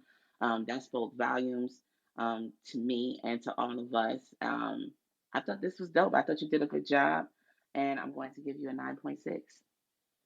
9.6 has been recorded. Mr. Written in Pain. Yeah, I'm not drinking the Kool-Aid. When this piece started, it sounded like a poem, and for me, that feeling never left. It felt like a very good poem. I'm very familiar with your work. You write very good poems.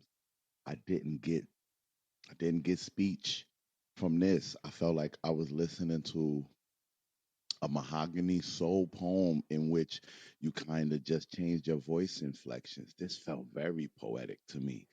The content and the subject of the poem I appreciate. I also struggled with trying to find message of grassroots in this poem, but that could just be my own ignorance.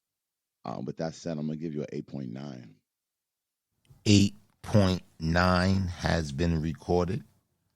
The Grand Griot, Brother Habib. Peace and blessings. Yeah, that's crazy because I was like, in my head, I was like, it sounds like a poem. And it kind of like, I guess it's really the cadence that Black was talking about, the cadence. It's like kind of like hearing your poetic cadence. And then when you do a speech, you kind of retain that cadence. And it's kind of like, it just didn't have a speech vibe to me. I didn't have that feeling of a speech, but it was a speech. So you did an excellent job. I'm gonna give you a 9. A 9 has been recorded. Thank you, Mahogany Soul.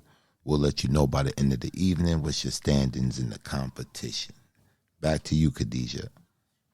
Wait, pause. Forgive Drake. I think we're going a little too far on that one. Listen more. I think we're going a little too far on that one. But I do agree that the speech was very impactful and powerful. Yeah, he threw me off with that comment, y'all. I ain't gonna lie. This has just been such a dope night so far, y'all. Everybody's coming out, guns blazing. I see y'all are hungry for this title, and that's what we want to keep seeing as you come up onto the stage. And let's see who's next. So we just had a member of Team Black up on the stage. How about we bring up a member of Team Pain? Chris Green, the poetic genius, come up.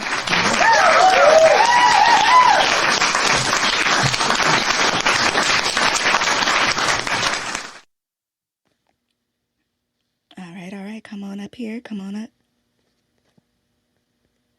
There you go. How you doing, Chris Green? Hey, how you doing? I'm good, I'm good. All right, so you ready to represent Team Pain? I'm ready. I do want to know something. How was the week preparing for tonight for you? It was kind of tough. I'm not gonna lie. Definitely God, wanted to do poetry, but it was a challenge, and that's what we're here for. So, that's what no we're here complaints. for. Yep, and Grand Griot, I guess, people probably thought it was going to be an all poetry competition, but when we look up the word Grand Griot, it does mean that you're multifaceted in many different genres of artistry. So I'm really liking that you guys are being challenged to do this. Sometimes we got to step outside our comfort zone. It's not fun sometimes, but got to be comfortable getting uncomfortable, right? So you got Right, this. You got right. this. What's the name of your speech? I called it "Still Dreaming." Okay, let's go. In 1963, Martin Luther King Jr. stood on the steps of the Lincoln Memorial and spoke of having a dream for equality. He spoke of the Emancipation Proclamation as a great beacon of light, of hope to millions of Negro slaves who had been seared in the flames of withering injustice. King then speaks of the condition of Black people 100 years later, crippled by the manacles of segregation, the chains of discrimination, the lonely island of poverty, and of people exiled in their own land. King said it would be fatal for the nation to overlook the urgency of the moment. Stated that 1963 was not an end, but a beginning, and he was right. Over 60 years later, some of the victories achieved by the civil rights movement are evident. Our schools have been integrated. Black boys and girls, them and they, attend the same schools without separation by color, religion, or gender. Black people and white people commune together, fellowship, and marry each other on the daily. We work together, pray together, struggle together, and fight for freedom together, just like King dreamed of. We have come a long way as a people and as of a nation, but the fight for equality is far from over. In 2024, slavery has been moved through the prison system as Black Americans are incarcerated more than 5 times the rate of white Americans and receive harsher sentences for the white rather than the white men who commit the same crimes. One of the main aspects of King's dream was for us to have financial equality, but the results of the prison disparity is that it furthers the gap in family wealth and stability. Mass incarceration increased the poverty rate by 20%, and the probability of a family being poor is 40% if the father is incarcerated. For Black Americans, once released, they are less likely to recover from financial loss than their white peers. This is shown in the housing gap, with Black Americans lagging behind nearly 29% to white home ownership. Over 60 years after Martin Luther King's I Have a Dream speech on the steps of the Lincoln Memorial, I stand in Virginia soil where this nation got its beginning, and I say that we must move with urgency to stitch together the wounds of poverty and mass incarceration. We must move with urgency to ensure we have equal footing in our living conditions and our health, and or we will suffer poor health as a nation. Black suffering isn't a Black problem, it is an American problem. Racism in our laws, housing systems, medical and educational system divides our nation, and a divided nation cannot stand as a United States. We must all come together and stand on one accord for the American dream to truly be realized. We must end America's relationship with oppression and renew its relationship with progress and change, and showing the world stage that there can truly be a land of the free. We must show bravery and fight for what we know is right, and show everyone, including ourselves, that this nation can truly be a home of the brave. Over 60 years after King was forced to rest in peace, I dream of it. Still dreaming America won't collapse under political unrest. Still dreaming color won't be reasons to hate. Still dreaming we worry more about humanity's psychology over biology, that gender and sexuality won't triumph over a person's existence. Still dreaming we will be free in thinking, in health, and prosperity, that we break the chain of divide and come together until we're free at last. Free at last, God Almighty. We will be free at last if we stand together and stand up before America falls.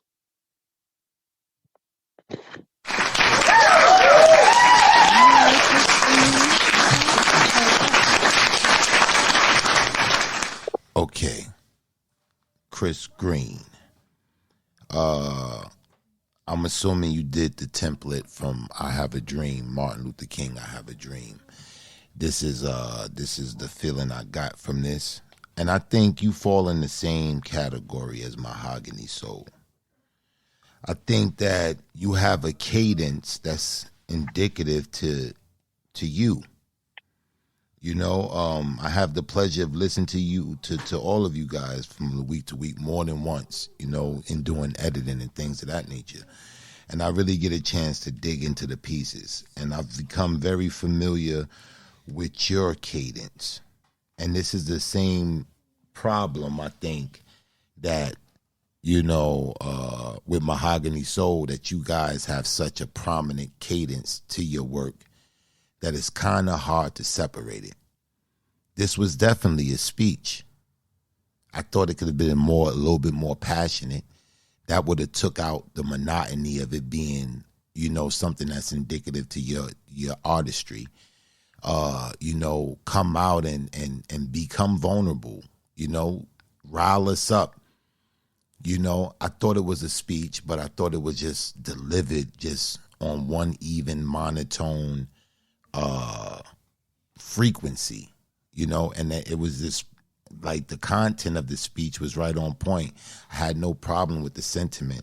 I just wanted a little bit more intensity, you know, being able to just rile us up a little bit. But all in all, I thought you did a great job, Chris. I really thought that the content of this speech was very engaging, and it was very thought provoking as well. The numbers, the statistics that you pointed out, I'm giving you a 9.4. Mr. Eric Moore. Chris, okay. You made me think about a number of things, but listening to you And I can understand now why you said that this was a difficult challenge for you. Listening to you, I did not get the feeling that I was hearing a speech. I felt more like I was hearing the narration of a documentary, if that makes sense. And that's not to knock you, but I didn't get that, like, yo, let me go out and do XYZ. Let me tell my people about what I just heard. Let me check myself on things that I need to change or act upon. I didn't get that with that. With all that being said, I'm going to give you a 9.0. A 9.0 has been recorded. The lovely Queen B. So, Chris, in the beginning, I felt very much so like you were outside of what was happening, right? But then there was a turn, and it felt like to me like you picked up where it left off in 1963, which I thought was dope. I saw that angle. Um, at the same time, and I know that we keep saying it, there was definitely a lack of passion. I so much didn't hear a lot of a poem, but what I didn't hear was your feet being planted that this was a speech, but I do like the approach of picking up where the dream left off and then the reoccurring, we're still dreaming, I'm still dreaming, and then stating why the new list of things that were still keeping us and holding us into captivity. I love that part. I just wish that it could have really been deliverance of a speech. That's what I was missing. With that being said, I'm going to give you a 9. 9 has been recorded. Mr. Written in Pain. Um, I really appreciate you as a writer, Chris Green, and I want you to know that I was very ecstatic about you being in this competition because I really like the kind of writer you are. But with that said, we kind of fallen into the same kind of realm I felt like we were at with Mahogany Soul, where this gave me poem vibes, not as much as her speech did, but enough for me to notice it. I do appreciate the creativity you put into kind of connecting this to the template. In my personal opinion, with your cadence taken into consideration, I think you would have fared way better taking on the JFK speech. I was really hoping in my mind that that was the route you went because I felt like your cadence would have went along with that template, and then we could have judged this from a different perspective. But you didn't. And with that being the case, there was a disconnect with the emphaticness of your delivery and me feeling engaged about what you were talking about in terms of being riled up. I agree with Eric Moore 100% when he said this kind of sounded like an audio that goes over a documentary. I was thinking that while you were saying it, while you were saying the speech, I was seeing like pictures of how this. I was like, this does sound like a voiceover to a documentary. With that said, though, I thought you did a good job meeting the challenge, and I thought you did a good job in researching what you needed to do for the speech. I am also going to give you a 9. A 9 has been recorded. The Grand Griot, Brother Habib. Peace and blessings. Yeah, so I think that everyone basically has been hitting the nail on the head, man. I mean, I think we're all on the same page. I just what's confusing to me is how we when we hearing other people and then it's just like repeat of what's going on. I don't know, when I was in the competition and they would say, "Hey, we didn't like that." I would be like, "Oh, let me take that out of mine. I'm glad I'm going last." And I would switch it up. I switch it up. So we gotta I don't know. This kind, when you choose a template, it's not like you choosing a template You're choosing. You're actually battling that template. You trying to outdo Martin Luther King. You trying to outdo Malcolm X. Like this is the way my mind works. I'm gonna say, oh, I gotta do this. I'm not just gonna try and I'm just gonna try to touch it a little. No, I'm trying to go hard. I'm trying to go harder than Malcolm X, harder than Martin Luther King. I'm trying to go in on it. This is the Grand Griot competition. Like this is a huge deal. This is not like a book report that we read in front of the class. This is real deal. And we got to go in on this, ladies and gentlemen. I really want people to try hard on this, man. Try hard. We have to try as hard as we possibly can. So it was good, bro. It was good. But, it wasn't your best, bro. I mean, especially when you pick Martin Luther King, it really, you really just was just scratching the surface. So I'm going to give you 8.9. 8.9 has been recorded. All right, thank you, my brother Chris Green. We'll let you know by the end of the evening what's your standings in the competition. Okay, back to you, Khadijah. We're gonna take a quick intermission, so you can let us know who's gonna be on deck when we come back. Oh, absolutely. So up next, we will hear from Sierra, Team Black. All right. So Sierra will be on deck when we get back. We'll be right back after these messages. Man. Next up, we have Mr. Poetic Black, followed by our queen, Angelic Creations. Show some love, Mr. Black, everybody. Let's get it. Combo, let's go.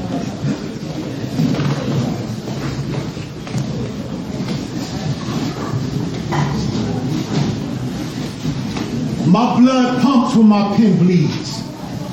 We're connected.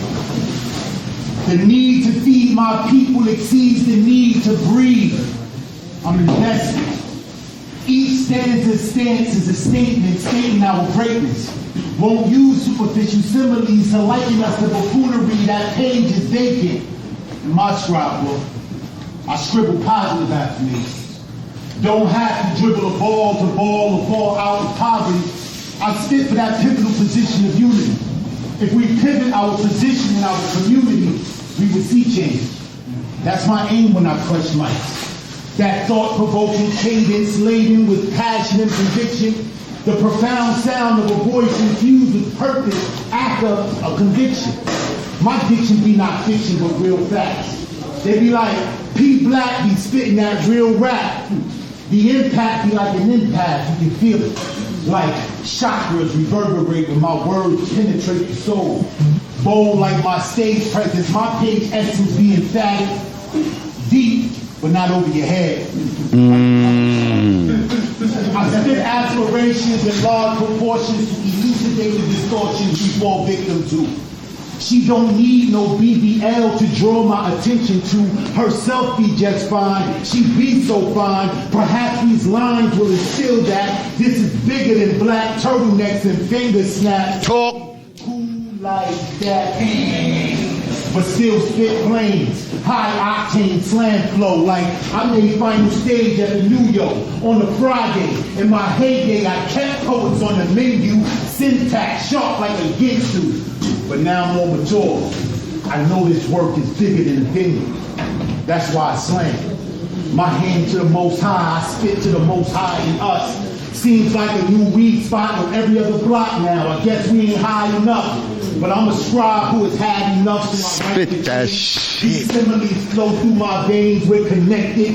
These paragraphs I walk like concrete streets, like County of Kings. Let's like go. Brooklyn. Let's go. I spit for all of my community, the halfway crooks and shook ones. The ones they took, I write for retribution. The problems we face, I write for solutions. Let's go. This spoken word be the evolution of the revolution. I'm a revolutionary. Call me Fred. The genocide has been televised. I remember what Gil said. And shout out to the last poet, but this nigga ain't scared. I spit to aspire to inspire you to higher heights. The fight to trip you, make you fall and stumble, crumble your ambition. I slam against it. I slam for justice so it's not just us. I slam for us.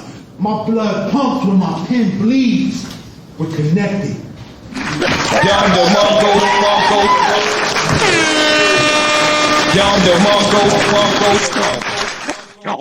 Let's go. Combo. In case you didn't know the name. Back to you, the lovely Khadijah. Well, if y'all don't know, that, ladies and gentlemen, was the champ. Can you play that champ music again? You played at the beginning, Black. Just one more time, if you got it on deck. Hold on. Oh, maybe. Hold on. Okay. While he's getting that queued up, y'all stay tapped in with Iron Sharpened Iron. This is the Grand Griot competition. Write a speech. Just let me know when you're ready, Poetic Black. And the champ is here! The champ is here! The champ is here! The champ is here! The champ is here! 10 bands, let's go! The champ is here! The champ is here!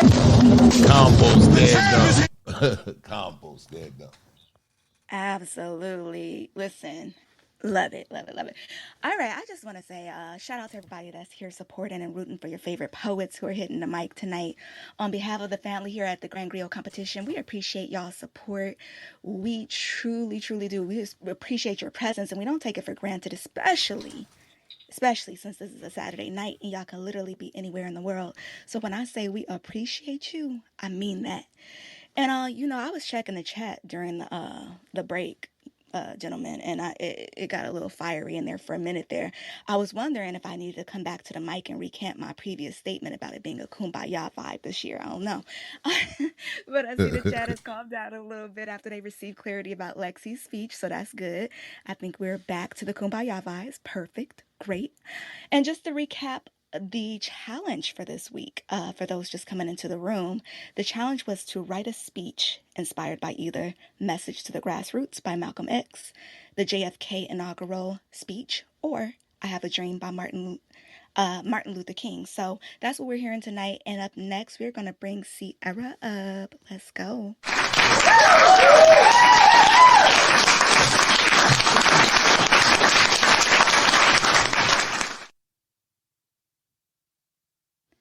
Hey, Sierra.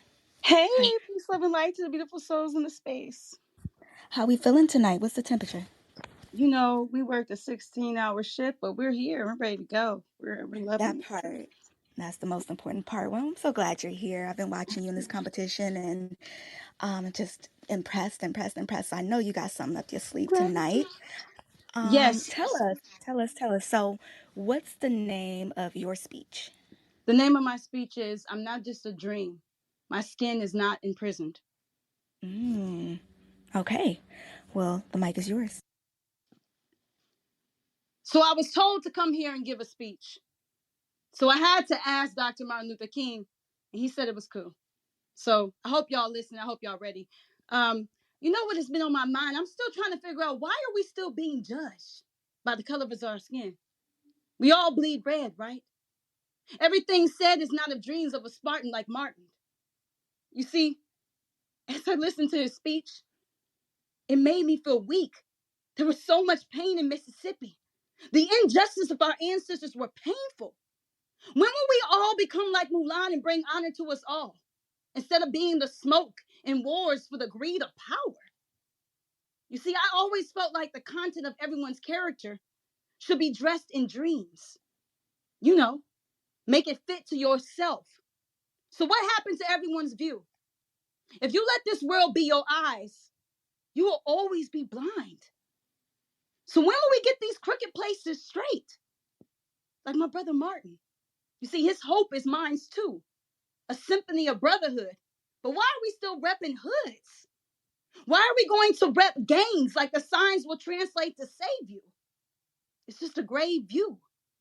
You see, Martin said, saying with new meaning, like the book of Psalms. Don't you want to be free at last? Chains are still locking up beautiful souls, corrupted by pyramids instead of being the point to any triangle, trying to shape you into their own shape. When will you get that?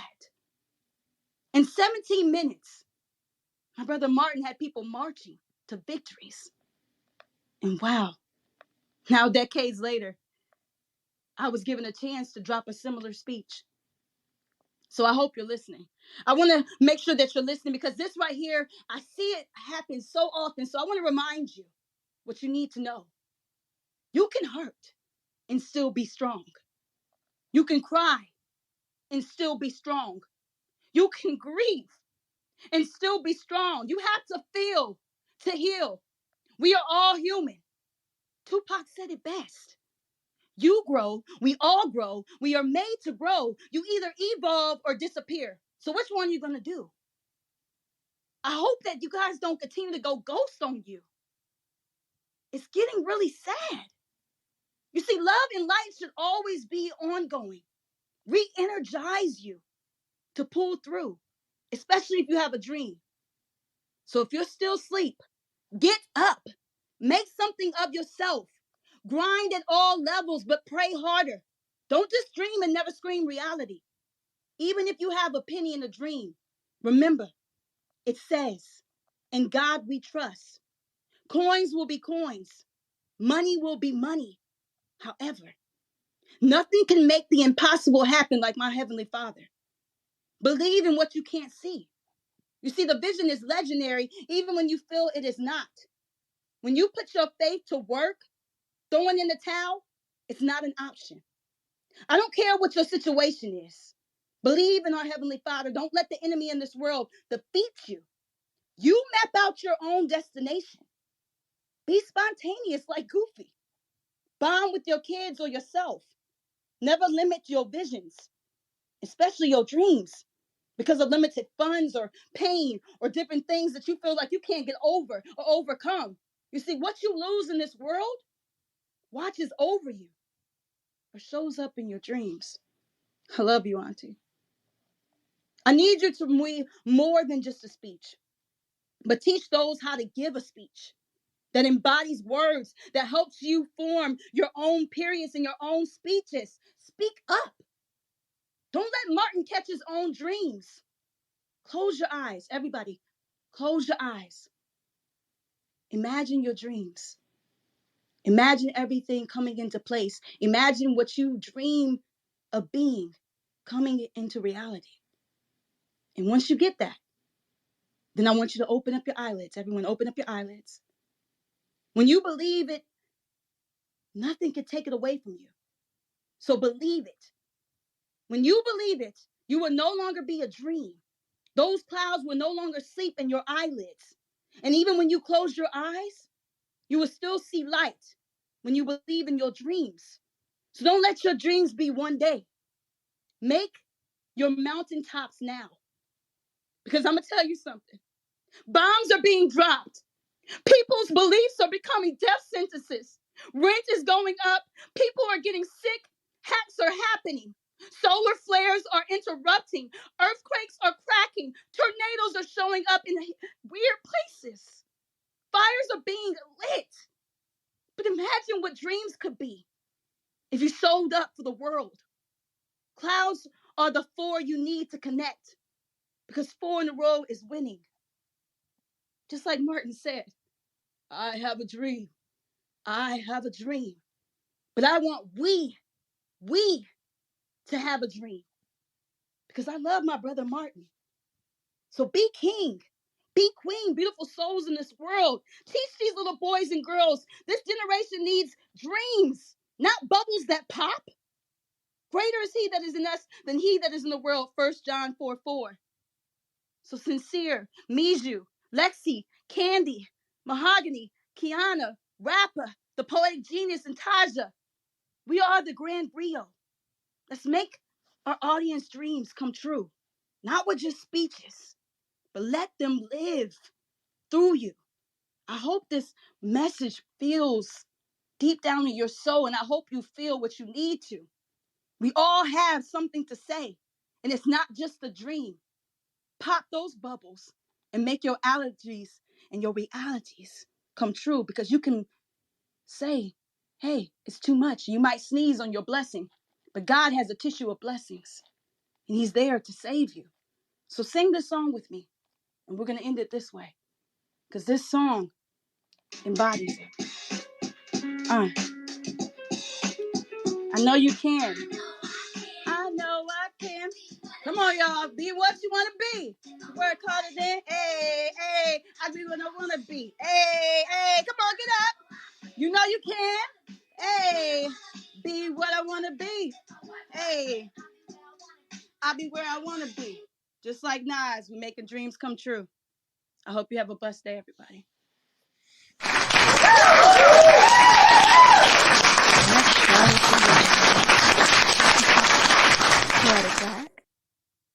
Okay, Sierra.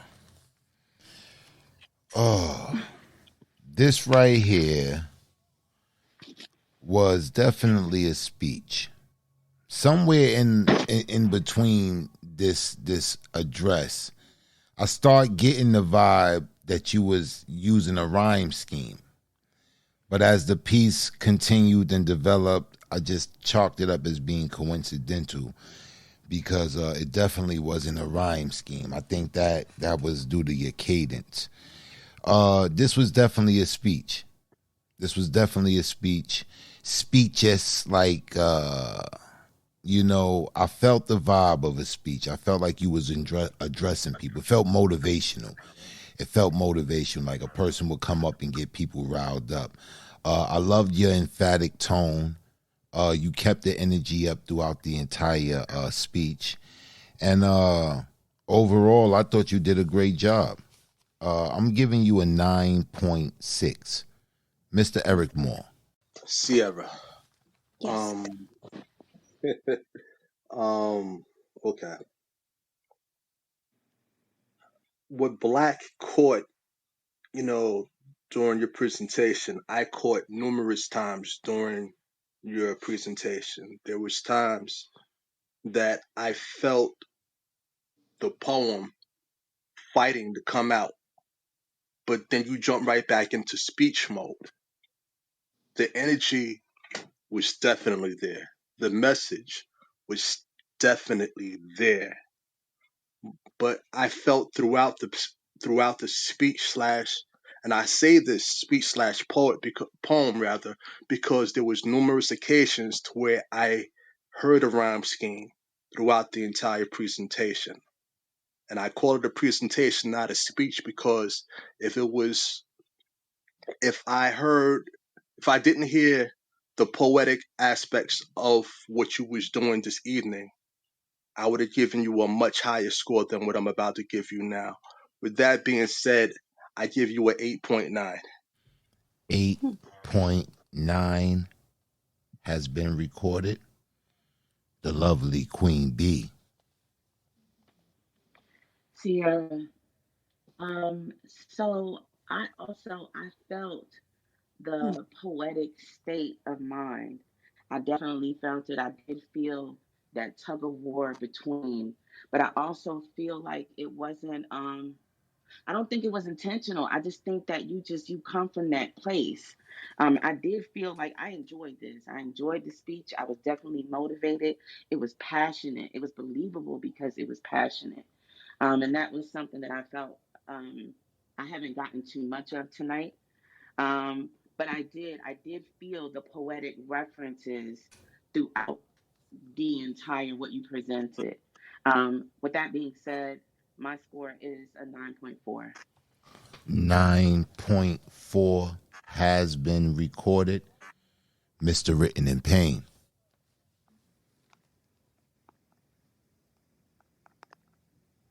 I'm gonna show my age here, but this speech gave me real Teen Summit vibes. Like I felt like I was That's at what Teen Summit, and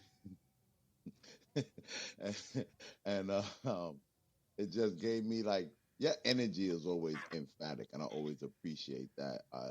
Whenever I hear you speaking or performing, you just always got that same energy, and it's a very youthful and emphatic vibe. However, I did hear the poem "Fighting to Be Born" in this speech, different from other poem that I made the reference to where they sounded like poems on the outset. It just felt like every once in a while in this speech, a poem was like, "Let me out," and I detected that. Um, but I do felt I do feel like you met the challenge. This felt very this felt very modern, and if I could see I could definitely see like the youth being motivated by this piece. Sierra, I'm gonna give you a 9. A, a 9 has been recorded. The Grand Griot, Brother Habib. Peace and blessings. Yeah, I think everybody's been hitting on all cylinders, man. Like everyone, when they're listening, they're judging, they're hearing the same thing. I'm hearing the same thing everyone else is hearing. You definitely stepped it up as far as the motivation aspect, which is what we were looking for.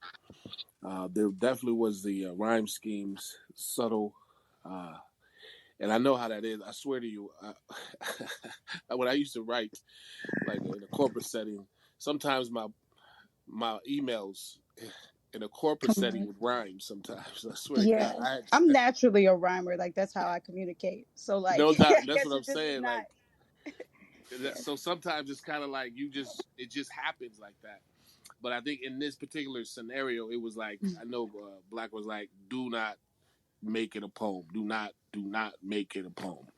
And that's part of the challenge, trying to get out of our comfort zone and get into something that we're normally maybe we're not doing. But I'm gonna give you a 9 because you definitely stepped it up as far as the motivation, and I definitely would give you a little bit more if it didn't come off kind of like a poem. So I'll give you a 9. A 9 has been recorded. Thank you, Sierra. We'll let you know by the end of the evening what's your standings in the competition. Back to you, Let me say Khadijah. this real Oh, quick. yeah, Let go me say ahead. this real quick. Everybody should stick around because in the event of a tie, we will have a spit off, and I don't have the scores in front of me, but it's feeling like that might be a situation. Mm. So you guys know, stick around because if you are in the spit off, your score ties with someone and you're not here, it'll be an automatic disqualification and that person will move on. So definitely wait for the scores to see if there is a spit off. Back to you, Khadijah. All right, gentlemen. All right, I don't want to wait any longer. I am ready to hear Rafa. Come on up, Rafa.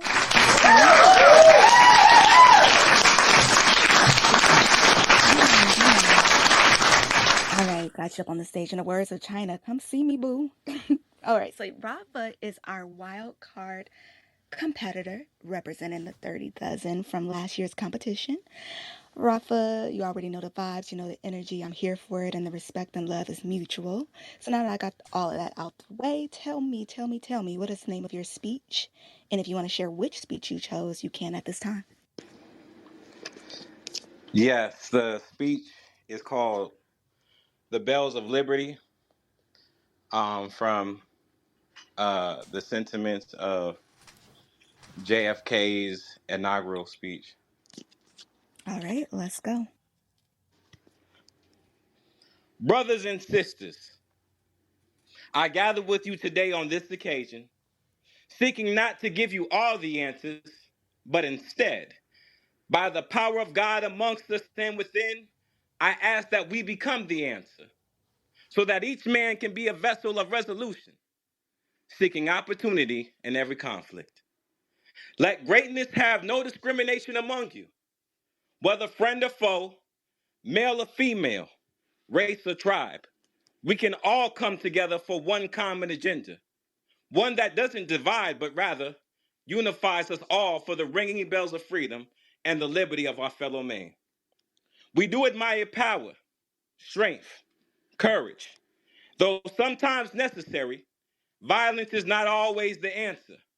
Understanding this, let no confusion come to light. Make no misunderstandings or misinterpretation. The succession of our rights will not be stepped on as a doormat, for God's wrath is upon the wicked. You cannot shake the hornet's nest and expect the hornet's nest not to shake you. It is in the best interest of others to mind the business of freedom. Acknowledging this, we know the power to build as one is greater than the efforts to destroy and divide. We will not lay down and make peace out of fear, but let us never fear to make peace. And we will stand our ground in unity through oppression to live our life honestly with truth and power. Yet, there is one power above all power, and that is the power of love. Provided by the hands of God, placed in imagery and imaginations of mankind, the light shines. And as it shines, it will be a lamp to our feet on the pathways of harmony. Carrying a creative essence and the wisdom for understanding, clarity, to see the benefits and the beauty of what this nation can be.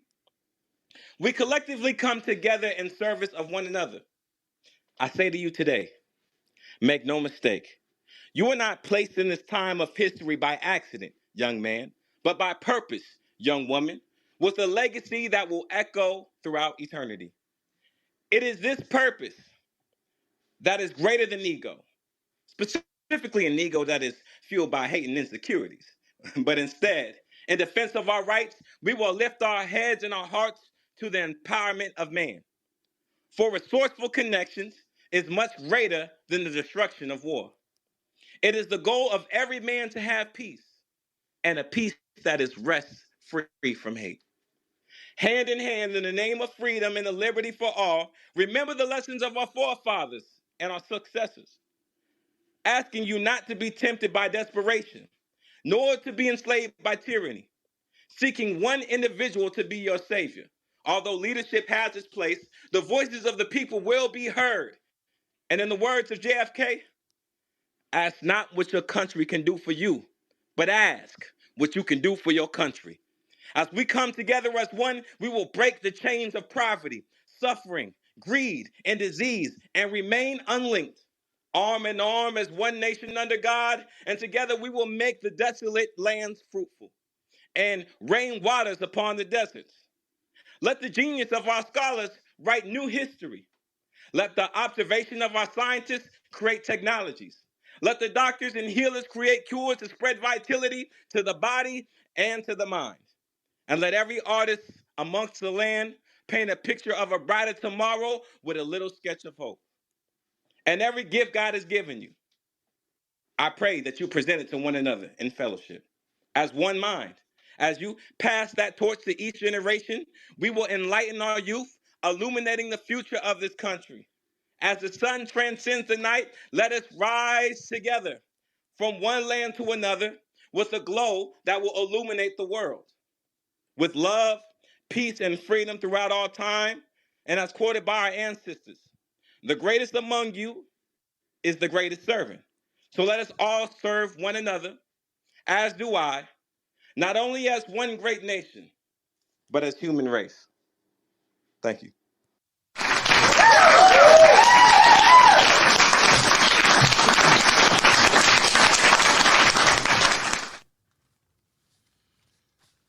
Okay. Okay, Rafa. Okay, Rafa. Rafa came out here and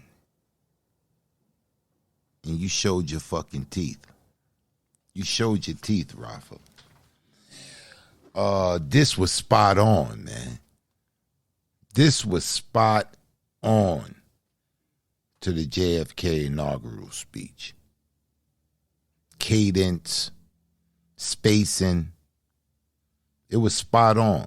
It didn't give me a poetry, like it was a poem. It didn't give me that vibe. It gave me like it was an address.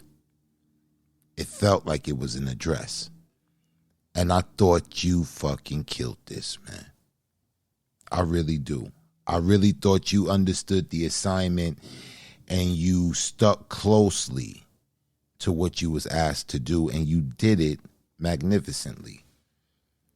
I'm giving you a 9 Mr. Eric Moore. Rafa, can I ask you a question, sir? Yes, sir. How many different JFK speeches did you listen to? I listened to the inaugural speech over and over again and kept trying to compare it to what I wrote. Okay. I say that because I know your voice. I've been blessed to be in this position to hear you on numerous occasions, so I know your voice, and I'm a fan of what you do, but that's neither here or there. Getting back to the challenge at hand, when I heard you perform your speech, I closed my eyes and I saw glimpses of JFK.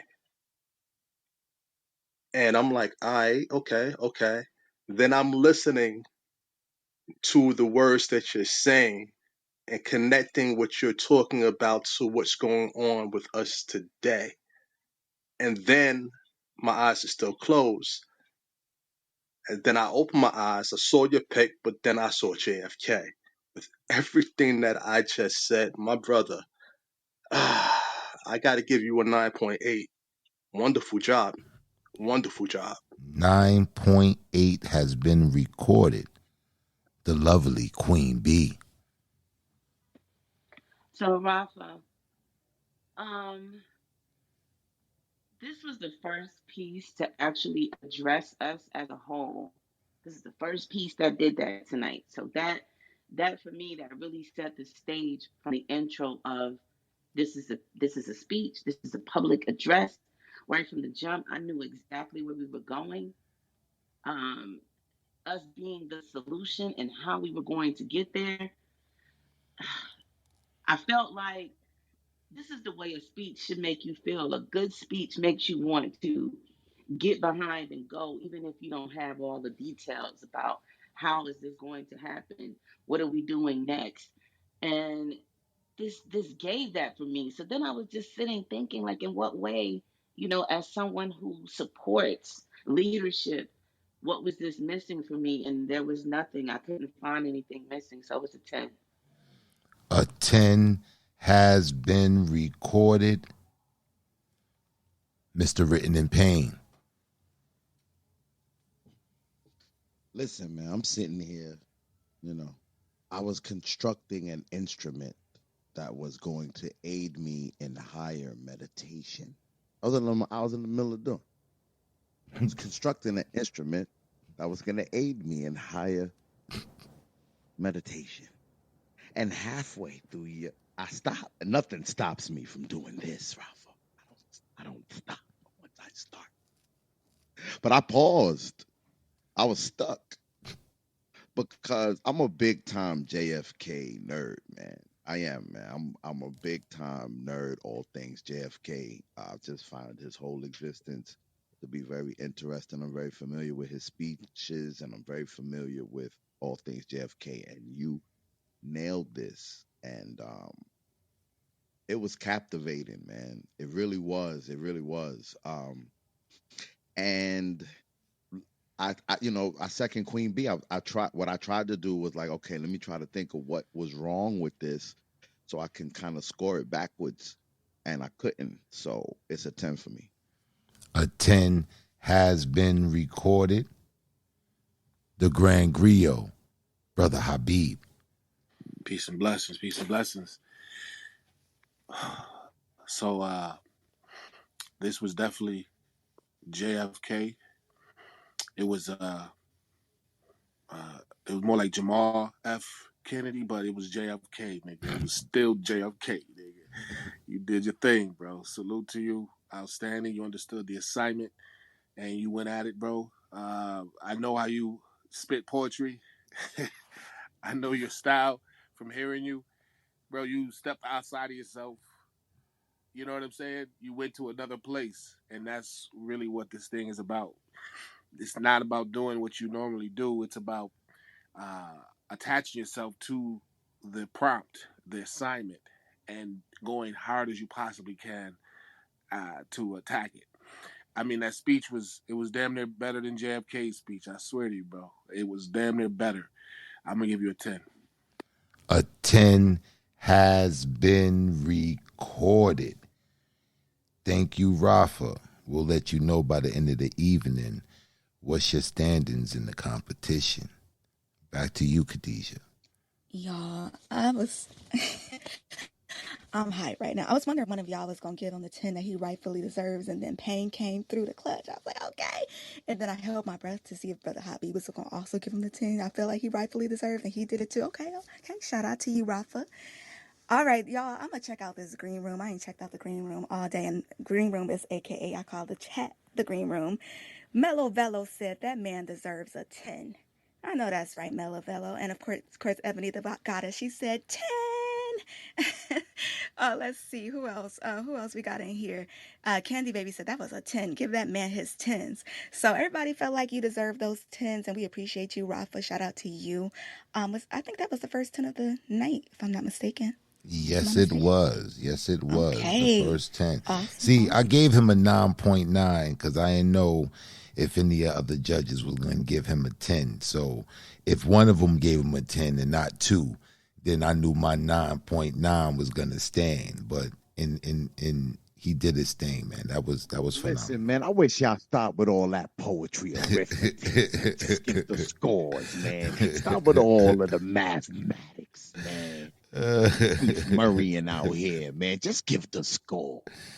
All right. So who we got next on the mic? Who we got next? I agree with Written in Pain. All right, let's keep it moving. And just a reminder, y'all, go over to the podcast and sign up and subscribe to the podcast, Iron Sharpened Iron. Once the show is over, these replays will be pulled down quick, fast, and in a hurry, because Poetic Black does not play about that.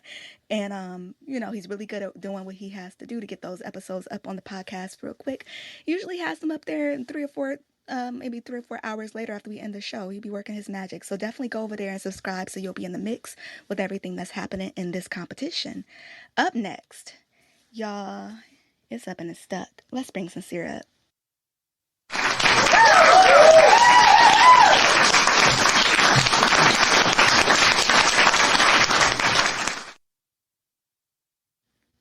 What's up, Sincere? Uh-oh. Alright, what's up? It's stuck, gang. We outside hugging trees, drinking water. How we feeling, Sincere? I'm good. I'm peaceful and abundant. Little vibes. I'm loving it. Always the same energy on 10 every time. Even behind closed doors, still that same energy, and I love you for that. All right, so tell me, what's the name of the piece, and if you want to share which piece you're embodying, you can do so. Let us know. The name of the piece is called "I Have a Dream of Poetry," and I'm templating Martin Luther King. Let's get it.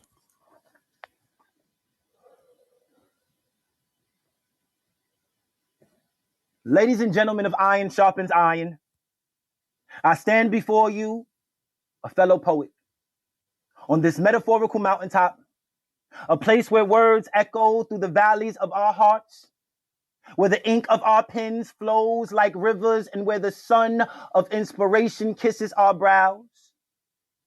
Today, I am happy to join with you in what will go down in history as the greatest celebration of words, rhythm, and rhyme in the annals of human expression. 50 years ago, a great poet, in whose symbolic shadow we stand today, penned verses that would echo through eternity. The monumentous decree that came as a beacon of light of inspiration to millions of hearts who had been seared by the flames of life's trials. It came as a joyous daybreak to end the long night of the creative captivity. But 100 years later, the poet's dream still resonates. 100 years later, the life of the artist is still sadly crippled by the manacles of self-doubt and the chains of conformity. 100 years later, The poet lives on a lonely island of introspection in the midst of a vast ocean of noise and distraction. 100 years later, the poet is still languishing in the corners of literary society and finds themselves in exile in their own imagination. I have a dream that one day poets of all backgrounds will gather under the same moon, their verses intertwining like ivy on ancient walls. Black ink, blue ink, crimson ink, it matters not. We shall dance to the same beat, the heartbeat of humanity. Our metaphors will harmonize and our similes will waltz, for poetry knows no borders.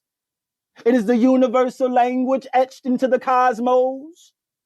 I have a dream that injustice will crumble like paper castles before the might of our pens. We shall write odes to equality, sonnets for the silenced, and ballads for the broken. Our stanzas will be the gavels that pronounce truth, and our enjambments will be the bridges that connect hearts. Let us, the poets who dismantle prejudice, brick by brick, until the walls of ignorance fall. I have a dream that hope will rise like a phoenix from the ashes of despair. Our verses shall be lighthouses on stormy seas, guiding lost souls towards safe harbor.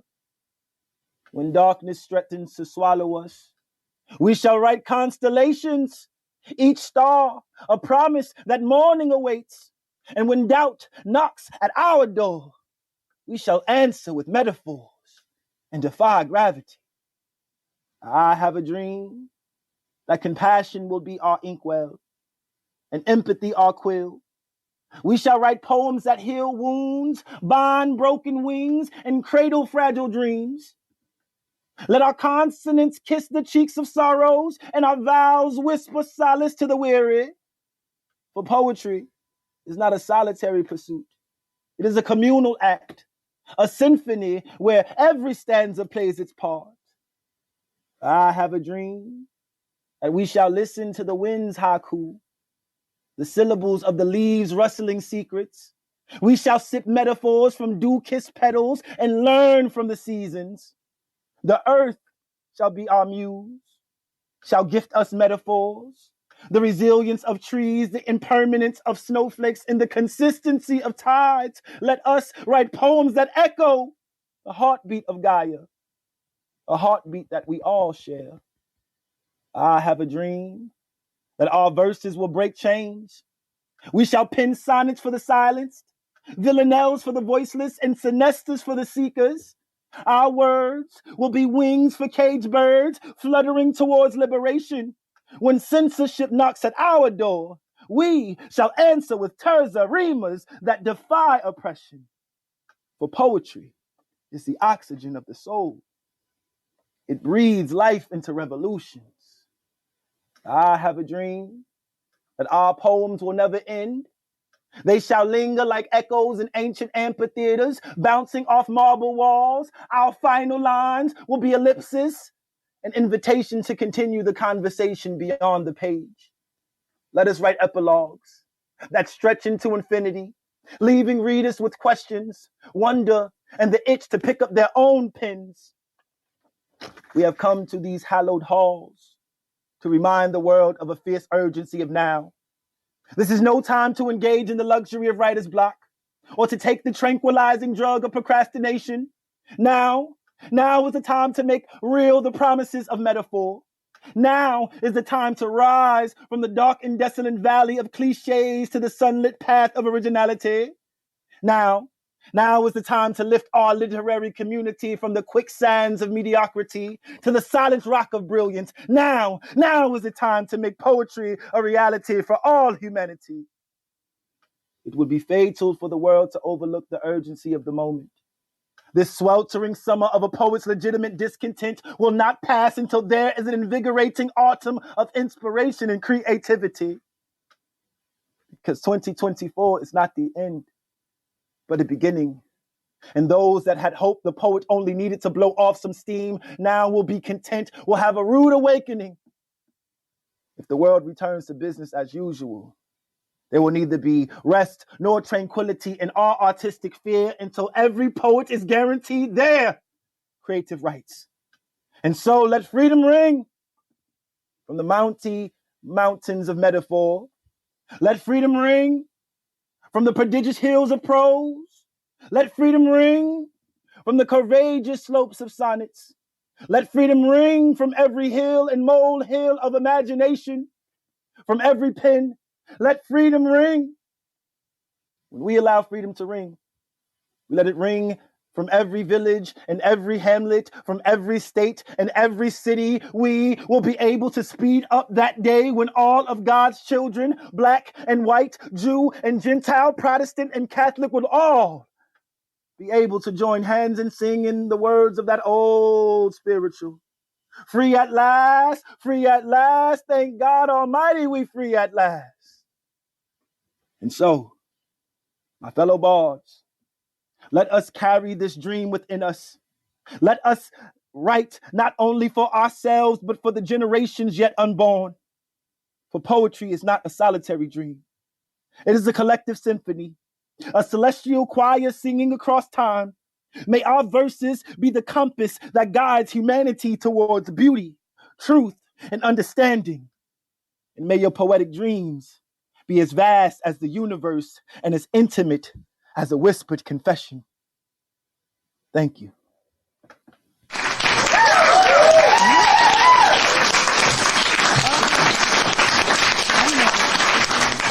gonna try it. Let's see if I can do this. I don't know if I'm supposed to do that, but that's how I'm feeling right now. It was the accent. It was the MLK grit for me. I almost threw my shoe across the room. That was epic. Okay, Poetic Black, go ahead. Okay, sincere. Now, I'm really sitting here thinking, and I'm really weighing everything because this was a dope piece. This was a dope piece. You really kept closely to the template of King I Have a Dream. So many different parts of this. You kept to that same the same theme, but you kind of modernized it.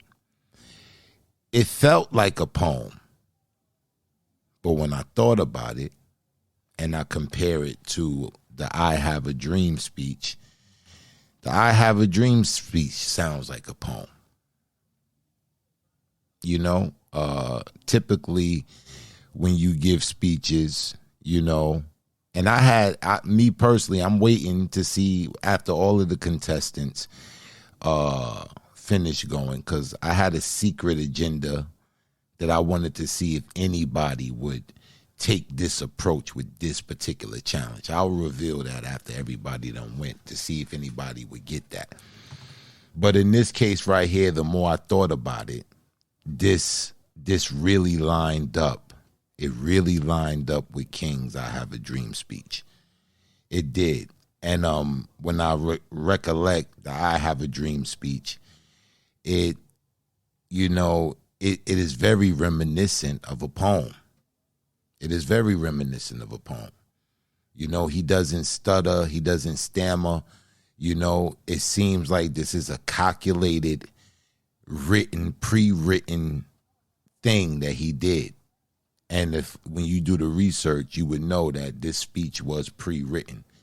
It was a written speech that was pre-written. So it wasn't like it was coming off the head. Like he was just coming off the top of the dome. So for you to choose that, and then you so closely stayed within those lines, I thought that was remarkable. The accent, I seen that attempt. I would have loved to heard it without the accent in your voice. I think it would have gave it more of a speechy vibe, just doing it in your regular voice. But overall, I thought you nailed it. I'm giving you a 9.8, Mr. Eric Moore.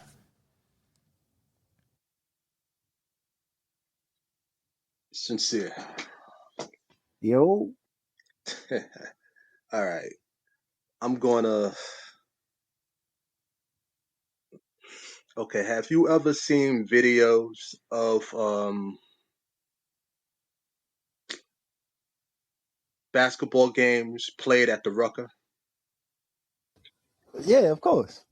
And you've seen how like it's just packed and everybody is like clamoring over everybody else to see these athletes do what they do.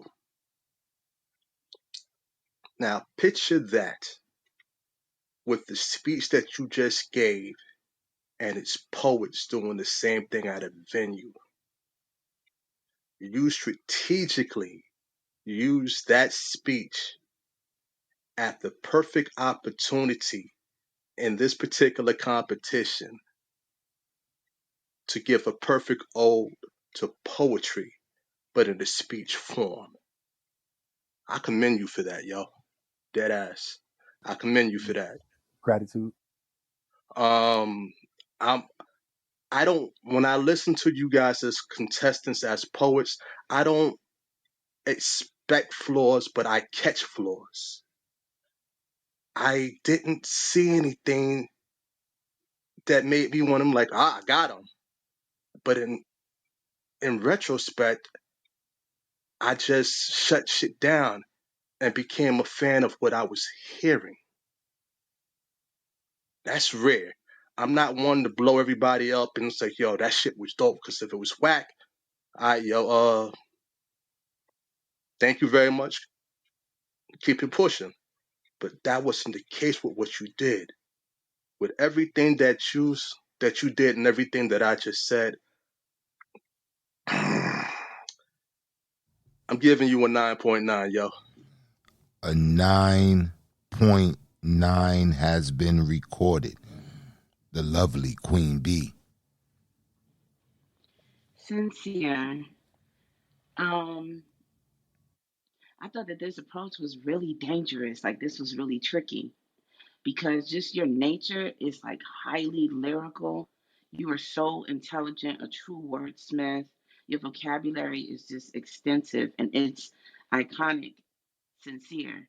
So in the beginning, I was very concerned, like, ooh, this is kind of, and then the whole thing just unraveled itself with such beautiful balance of adhering to the challenge, but at the same time balancing it with your own sauce. And I just don't think that I could hear another poet deliver this in this way while still achieving this task. Like it reminded me so much. It put so much conviction in me. The remembrance of that we are purpose driven intentionally. So I thought this was amazing. I felt like this could never be duplicated. And for that, it's a 10 for me. A 10 has been recorded. Mr. Written in Pain.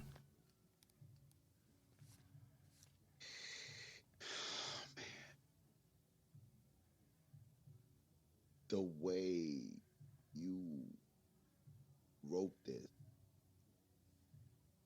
made it so engaging. Um, I do agree with Black that I Have a Dream is poetic, um, but it's not a poem. And you were very good at meshing those lines. As at about a minute into this, I was like, "Oh, Sincere's gonna kill this," because I realized what you were doing, and I'm like, "This is gonna be crazy," and it was, and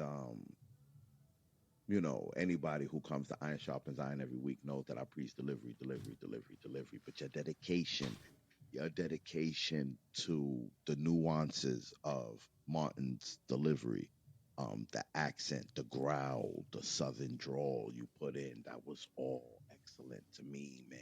And again, it became a thing where I tried to be retroactive, like, okay, let me try to find out what was wrong with the piece, and I had a hard time doing that. And I agree with Eric Moore. I feel like this was a epic, flawless, perfect delivery, and I'm gonna give you a 10. A 10 has been recorded. The Grand Griot, Brother Habib. Peace and blessings. So, I yo, it was like Martin Luther King on steroids. It was like I had a dream, but I had took mushrooms before I went to sleep. You know what I'm saying? Like it was like it was like yeah, bro.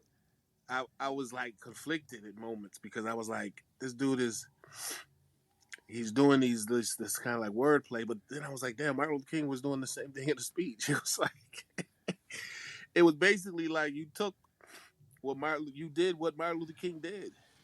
You took it and you just put that little finesse on it. And I like how E. Moore said about like records. You know what I'm saying? Like people doing skip to my loo, you doing these moves, and it's like you just put the finesse on it, bro. You really put the finesse on it, man. You know what I'm saying? You put that secret sauce on there, bro.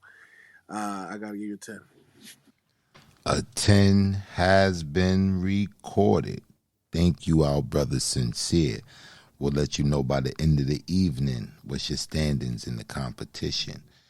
All right, back to you. Something is stuck, gang. Something is stuck. Let's go back to you, Khadijah. Something is stuck, gang. Just a reminder, y'all, that you are listening to the second annual Grand Griot Competition 2024. We are down to our final 10 poets, and by the end of the night, which is like really soon, we will be finding out who will make it into that top 9. Whew, the competition is so stiff, y'all. It was so many people that had me floored tonight. Sincere is definitely one of them. I mean, come on. Your name is now Sincere Luther King, okay? The people in the green room, they're going crazy over that last piece from Sincere. They are fired up. Let's see what's going on in the green room real quick, and then we're going to get right back to it. Of course, Rafa, he said, let's go, my G. Mama O, she said it did not sound like a poem. It was greatly a speech about poetry. And then she put like 500 exclamation points. She was like, it was epic. Mama O was feeling it. She said, don't get it twisted. It was not a poem. All right, y'all. So thank y'all for sharing y'all thoughts. We want you to keep on sounding off in the green room. And we're going to keep it moving to the next, I was about to say the next poet. Today, we're talking about the next speaker. That would be Taja. Let's bring her on up here.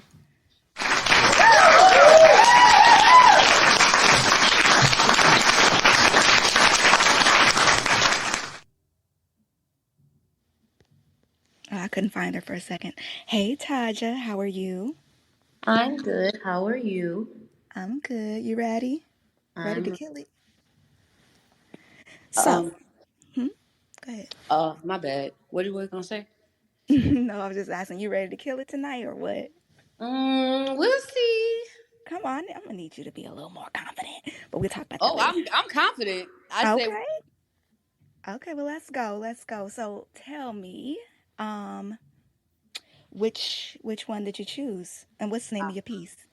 the name of my piece is called Relevance, and I chose Mr. X. Okay, let's go. Mike is yours. All right.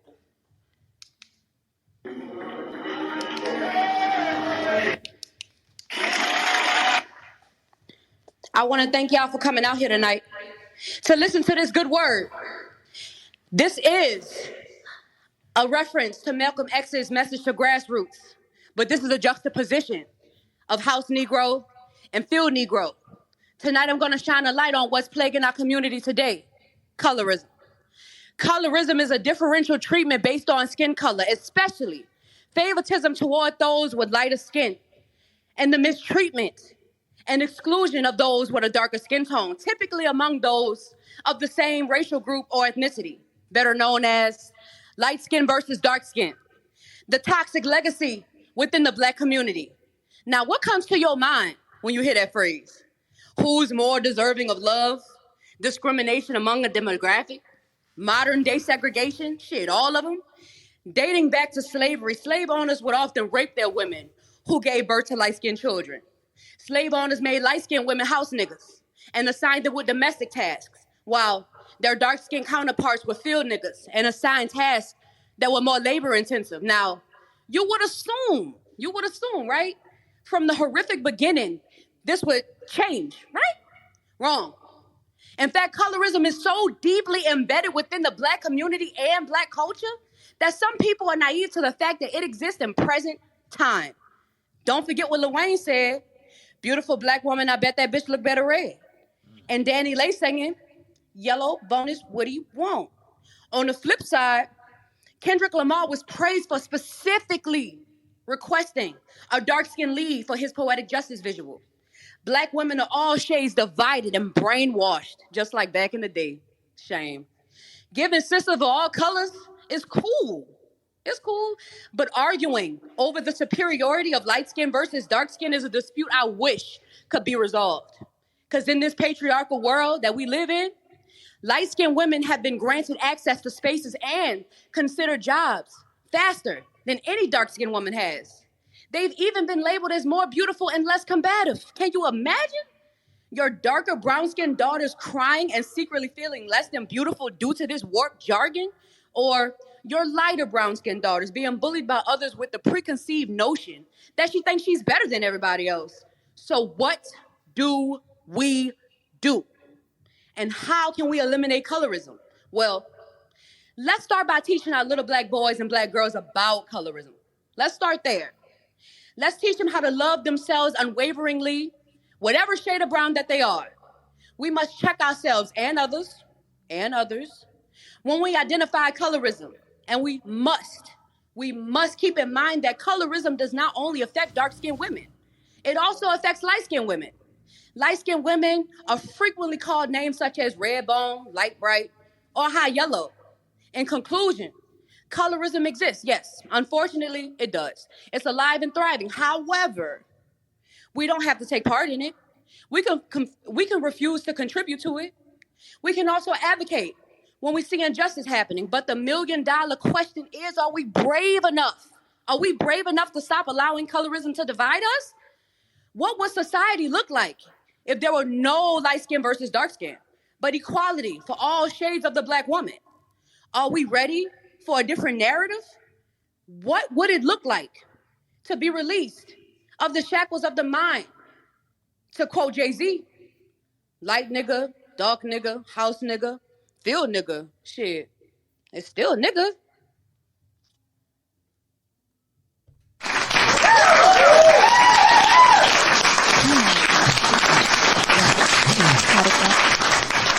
Okay. Okay, Taja. Okay, Taja. Just when you thought that you was regressing back to your old self again, you came out here and you really surprised me.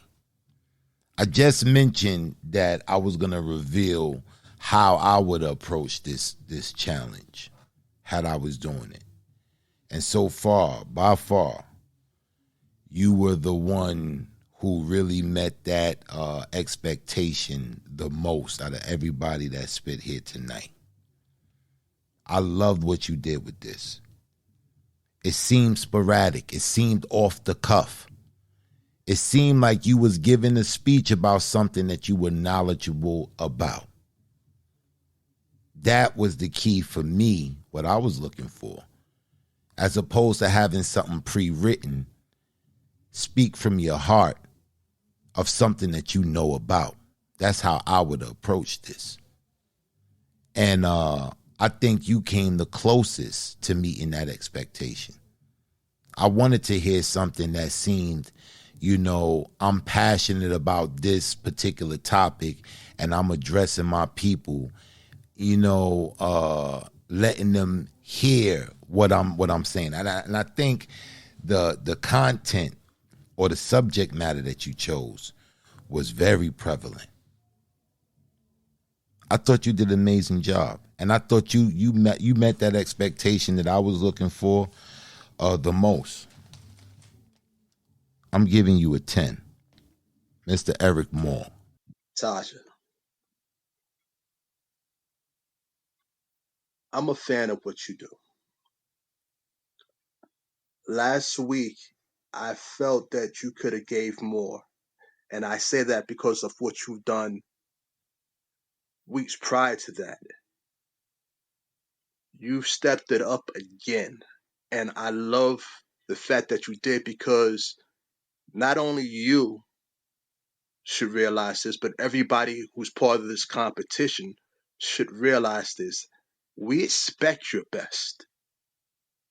In order to win this particular challenge and this competition, you have to give your best. Not sometimes, but every fucking time.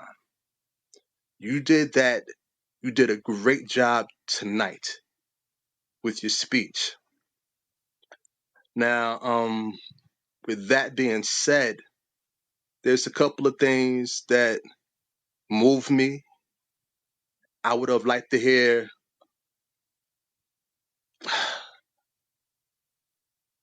you slow down just a bit, to put more emphasis and give us as listeners a chance to really take in what you're saying. Not slow down entirely, but just slow down for a hot second and then like come back up again.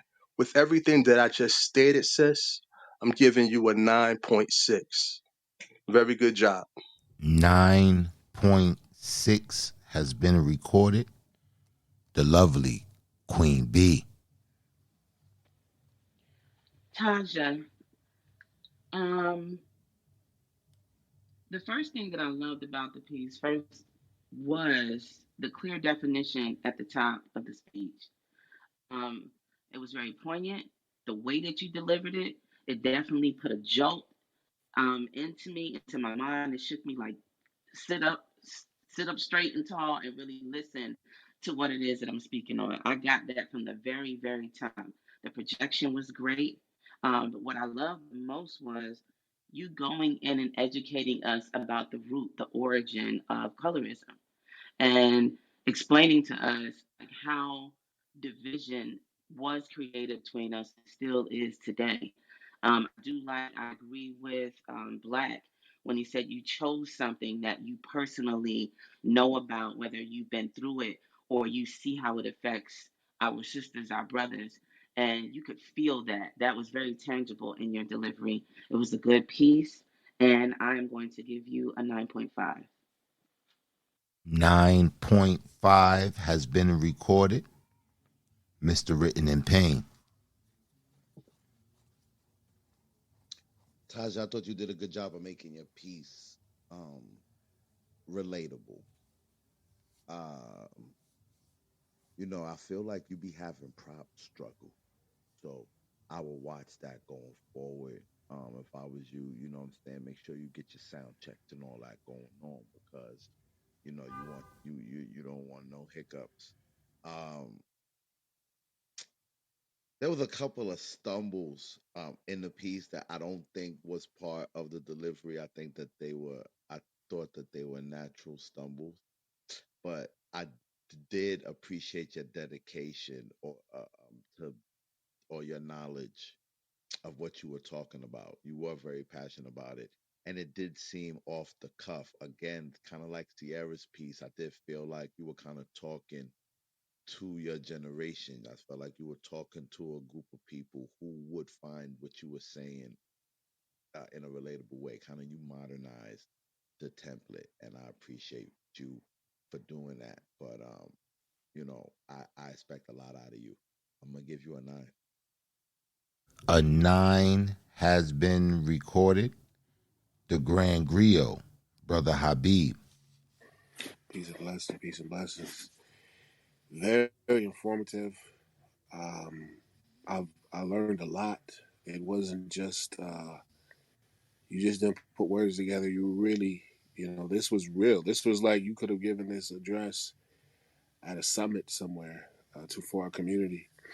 That was, really heartfelt. I really appreciated this right here. It touched my heart because it's something that's real. It's a real thing, and it's something that we deal with in our community.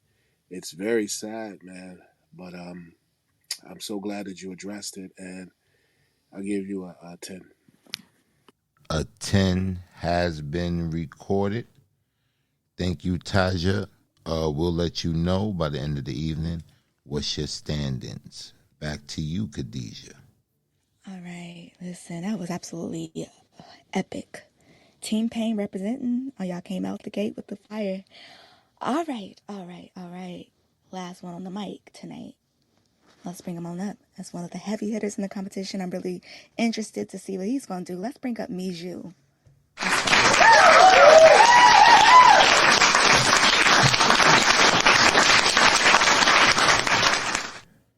Hey, Mijou. How's it going? What's up? What's up? What's going on? You ready? Yeah, I'm ready. Okay, so tell us the name of your speech and which one did you choose? The name of my speech is Ye Vipers, and the template that I used is MLK.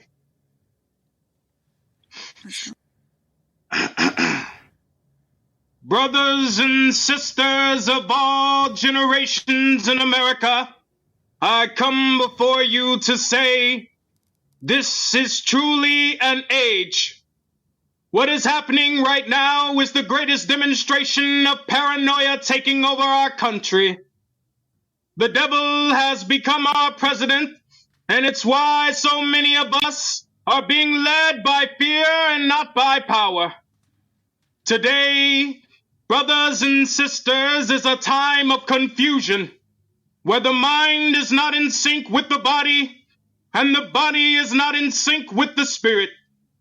We have all forgotten what it's like to cling on to true liberty. For generations, we as a collective have been manipulated, beaten, torn, battered, bruised, chewed up, and spit out. But despite all of the adversity, we fought our way out of slavery. We fought our way through the Civil Rights Act. We fought our way through Jim Crow laws and segregation. More importantly, we were led by the power of Jesus. Our families were strong and had stability. And now, years later, we are divided and led by social media, telling us that Kendrick Lamar and Drake is more important than the 52% of murders happening in our community.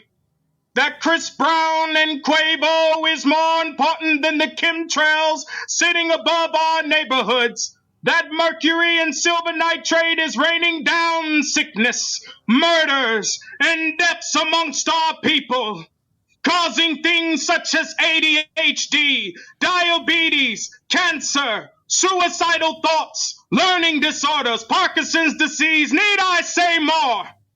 And what are we doing about it? Did we forget that we had the power to change what's happening amongst us? We make up 13% in the U.S., yet we make up triple that number in the prison systems. Did our ancestors in history teach us to sit and be quiet? I think not. From the Southern Cracks in Chicago to the Silver Arch in St. Louis, Missouri.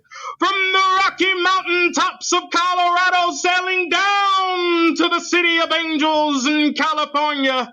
Going down into the deep bayous in Mississippi to the coastal paradise in Miami, Florida. I speak to all of you today and say there is nothing but blood in our communities. And it thickens each passing day. And if I know anything, I'm not going to stay silent and do nothing while we become obsolete to the stereotypes that divide us. So how long are you going to stay silent about this? Wake up and ask yourselves, how long, brothers and sisters? I'm asking you right now, how long, ye generation of vipers? How long will we continue to ignore the cracks in our families and allow our little children to be vulnerable in the streets, allowing pedophiles to snatch them away from our village? How long must the blood travel before the bodies of our people exceed the height of the Empire State Building in New York? How long must we pretend that sexual immorality isn't the catalyst to all the 20 million black babies that have been aborted? How long will we allow homosexuality to be injected into our youth? How long will we form gangs that are meant to increase the trauma amongst our own community?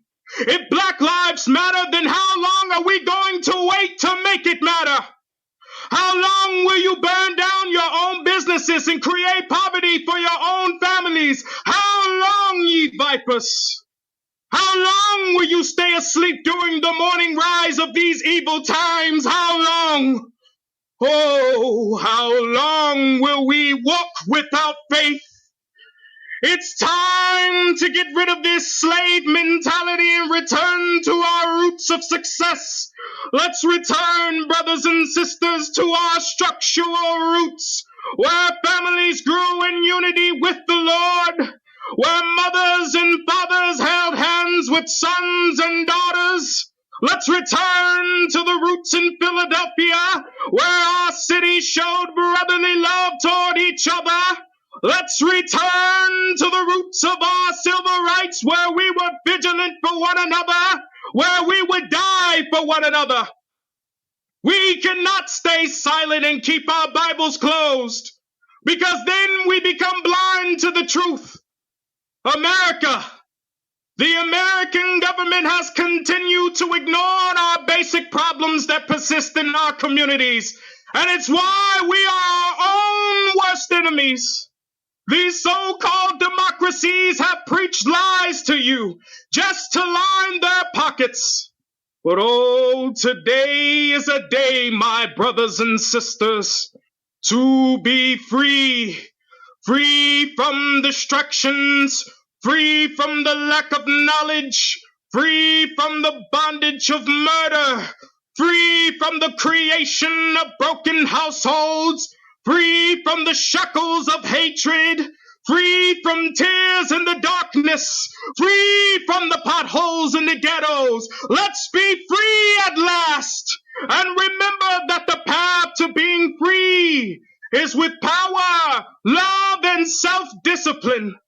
We must put God first, and we must protect our futures in order to strive towards having a better outcome for our communities across the nation, so we can finally have a real taste of the American dream. And that dream is without chains. That dream is without quarrel and discord amongst ourselves. That dream is filled with food, laughter, peace, and has the most important thing, and that's the love of God. So, brothers and sisters all across the United States, in the name of Jesus, let's be free at last.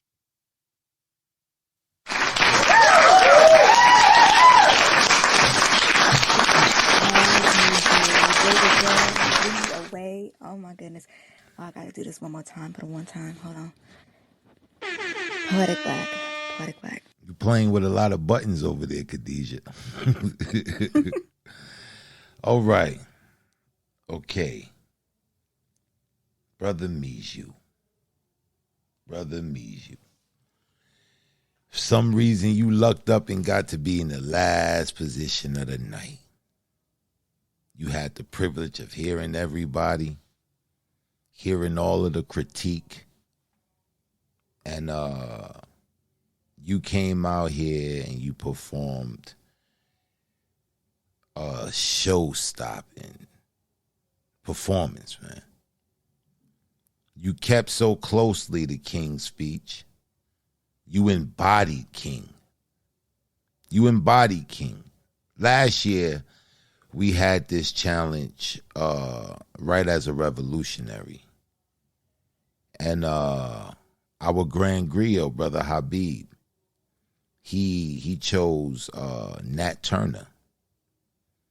And then someone else in the competition, chose Nat Turner. With the other competitor, they embodied the impersonation of Nat Turner, how Nat Turner would be perceived. The Grand Griot, he embodied Nat Turner. It was a difference. This performance that you just performed tonight, it was a mixture of both of those. It was a mixture of both. You nailed the impersonation of King, and you also embodied that speech. There's only one befitting score for this, man. Needs I'm giving you a 10. Mr. Eric Moore.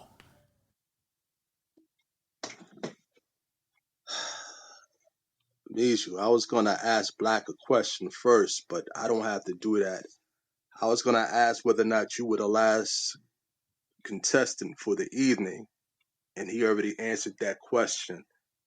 I do have a question to ask you, and I don't want to assume, so I'm going to ask you this question. Have you ever watched the Boondocks? One of my favorite shows. Yeah. Okay. Have you watched the episode when Dr. King did his speech? Yeah, I remember that. I'm taking my ass to Canada. Okay. All right. With that being said, I don't give out tens easily. I don't. I believe they deserve to be earned. Sincere was the closest thing tonight for, of a 10 to me. Sincere was the reflection of Dr. King with his speech. You embodied Dr. King. You were Dr. King. I heard you. I saw King. I felt King. I'm still singing King right now. Um, yo, I give you 100, man. Great motherfucking job. 100. 100 can't 10 be times 10. 10 times 10 then. Fuck it. a 10 Great. has been recorded. The lovely Queen B. Listen, it's a 10 for me. I'm not even going to I'm not even gonna delay a damn thing. Like, this was bananas. Like, the one thing, it's like for me, I'm listening to you, Miju, and I'm trying to figure out where do you go when you get done with reaching this goddess sphere that you had to reach in order to become the skin, the soul, the spirit. Like, that's a lot to just pack away and put somewhere else. It just was profound, prolific, just exhilarating. Yeah, it's a 10. A 10 has been recorded. Mr. Written in Pain. Um, you definitely encapsulated Martin Luther King in your delivery and your approach to um, how you served this speech to us. I also there were a few points that you made within the speech, talking about people care more about Drake and Kendrick and different things like that. I thought that um, made it very current, and it made it very it made the speech feel very current. Um, but because you and Sincere both were kind of in the same space to me with the Dr. King I Have a Dream speech, I kind of am more favorable to the dedication of the writing aspect that Sincere took to the piece. I do feel like you did a way better job in encapsulating Dr. King's delivery, but I do appreciate a little more what Sincere did with the writing aspect. So, with that, I'm gonna give you a 9.9. A 9.9 has been recorded. The Grand Griot, Brother Habib. Peace and blessings. Yeah, this was ladies and gentlemen, this is what's supposed to be happening. This is what's going on, ladies and gentlemen. This is what we're here for. You know what I'm saying? Like, this is the assignment being met, with these gentlemen that just the sister, everyone who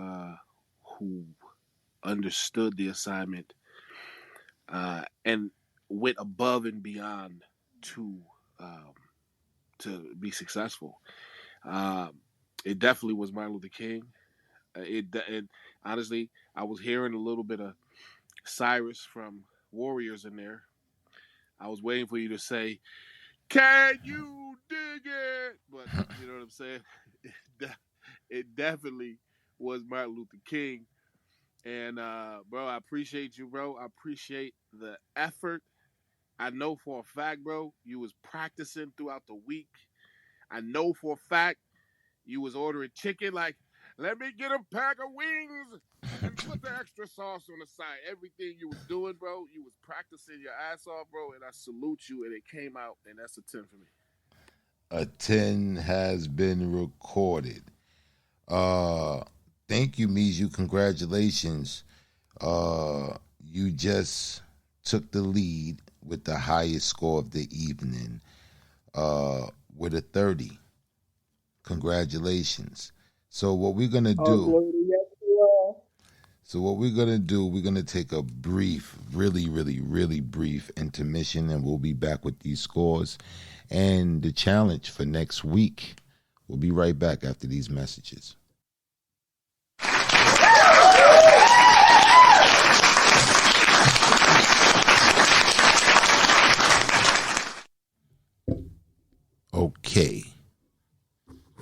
Okay, we're back.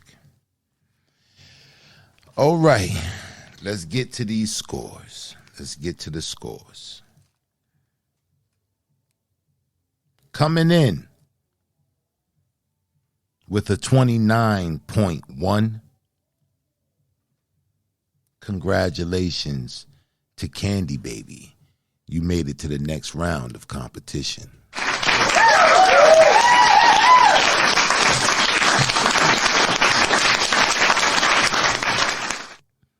Coming in with a 28.1. Congratulations to Lexi.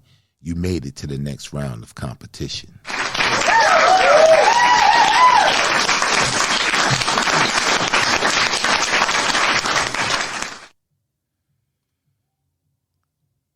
Coming in both with a 29.9. Rafa and Sincere.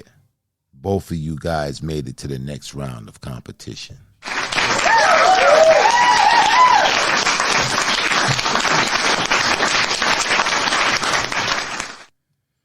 Coming in with a 27.4. Congratulations to Sierra. You made it to the next round of competition.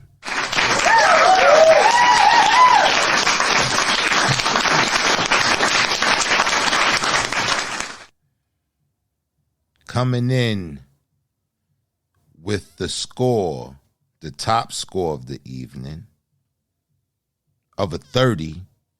Congratulations to Miju. You made it to the next round of competition.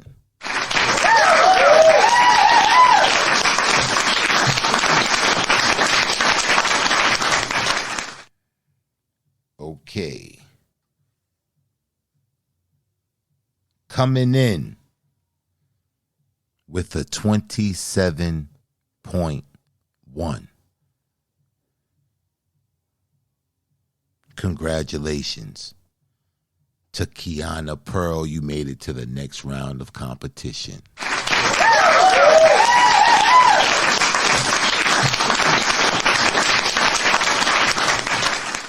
Unfortunately. Oh, no. Excuse me. Coming in with a 29.1.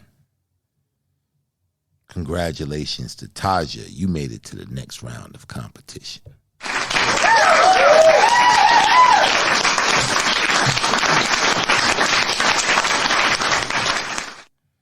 And unfortunately, coming in with a cumulative score of a 27.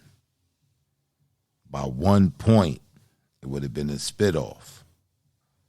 Unfortunately, our brother Chris Green, the poetic genius, will not be proceeding to the next round of competition.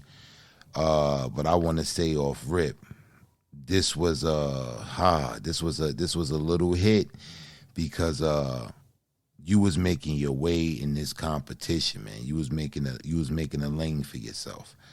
And damn, it was just this right here maybe stumped you a little bit, but like you really was a front runner in this competition, man. And I can't wait to do the send off, man, so I can really give you your flowers. But brother, you did an amazing job in this competition, man. Yeah, definitely. But the rest of you, don't get all comfortable. It ain't over. This is far from over. So, you know what time it is. It's the time of the show where we play the prompt for next week. I need you guys to listen to the prompt. As you know, Wednesday we'll be doing the prompt discussion and things of that nature. We'll clarify any things that need to be clarified on that in that room. Answer any of the questions you guys may have. But here we go. A message from the Griot sage.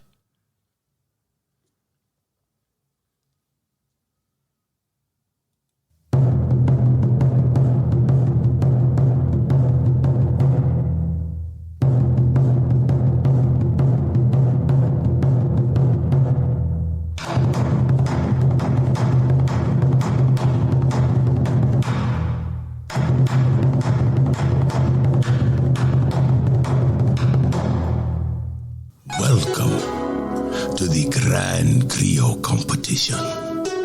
This week, your challenge is to express to us the pain and the disappointment of being left at the altar by your bride or groom. This poem must contain the actual emotion one feels when the greatest day of their lives has become the greatest disappointment. Do this, and you will proceed to the next round. Failure to do this, and you will have plenty of time to write your poem of how you were left out of this competition. Good luck. Yo, the Griot sage be an asshole sometimes, man. I don't know, man. The Griot sage be real. But there you have it. The challenge next week would be to write a poem expressing your feelings of being left at the altar. I'm going to turn it over to Mr. Written in Payne to give some further clarifications. Payne?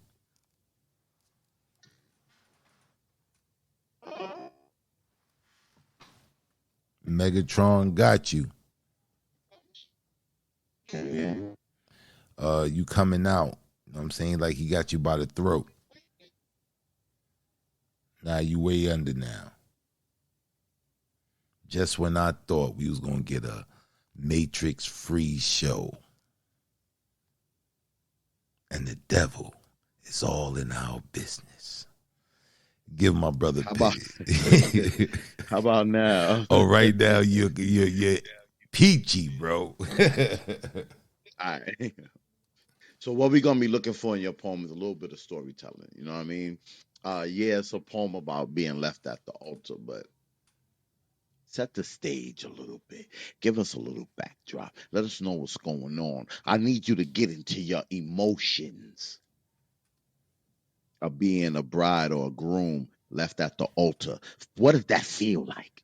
We want a first person perspective on this. Now, we're going to make things a little bit interesting.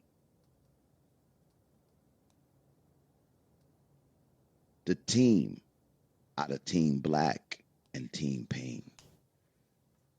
The team with the highest cumulative score will receive $200. That's the split amongst y'all, not $200 a piece. Don't get carried away. This is a non-funded competition. This is a non-funded competition. So the team with the highest cumulative score, that means, it's 4 poets in Team Black. There's 4 poets in Team Pain. The team with the highest cumulative score will receive $200. However, there's a twist. No, it gotta be a twist. There's a twist. If the brother Rafa, who's representing the Dirty Dozen, if the brother Rafa winds up being the person with the highest score that week, if he is the person with the highest score that week, well then, the $200 will go to our brother Rafa. In composition fashion. So, come here with your left at the altar piece. Make sure you in your emotions, and as a team, the team with the highest community score will get that bag. Rafa, who's representing Dirty Dozen, if he outscores y'all, the highest score getters, if he's the highest score getter, he gets that bag. Before I close out, I just want to say, shout out to Queen Bee for doing an excellent job tonight as Grand Griot judge. We appreciate you, Queen Bee. And throw some hearts up. Throw some hearts up if y'all want to see Queen Bee back up here judging the Grand Griot. Black, I go to you. All right, I see some hearts up there. I see them hearts popping up. I see the hearts popping up. All right. So look, I said I was gonna reveal my approach to this challenge, this speech challenge, what I would have did. How I would have really approached this. I wouldn't have wrote a speech. I would have wrote points that I was gonna talk about. And I would have talked about those points, whether it would have been 3, maybe 4 points. And I would have just talked about those points in in a speech fashion, which would have gave that authentic, I'm giving an address to the people type of vibe. That's how I would have did it. And I think Taja, she did that the best for me. I think she approached it in that fashion for me. But listen, you guys, this challenge right here that you got for next week, we told you we was going to be giving you challenges that was going to really be conducive in building, team building exercises that was going to, require you guys to work together.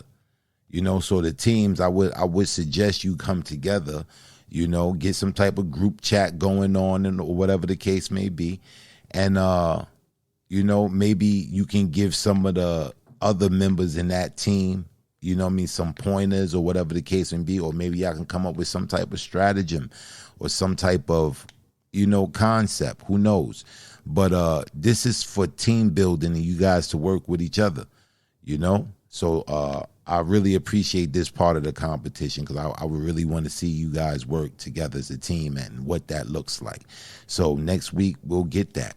Like Payne said, we're really looking for some storytelling. We just don't want to say, like set the stage for us. Like, give us some background, give us something to go on. Let us get emotionally invested in your story. And the only way you can do that, you got to give some background. So, be conscious about that. And good luck to all of the members who, Team Black, Team Pain, and the Dirty Dozen who made it to the next round of competition.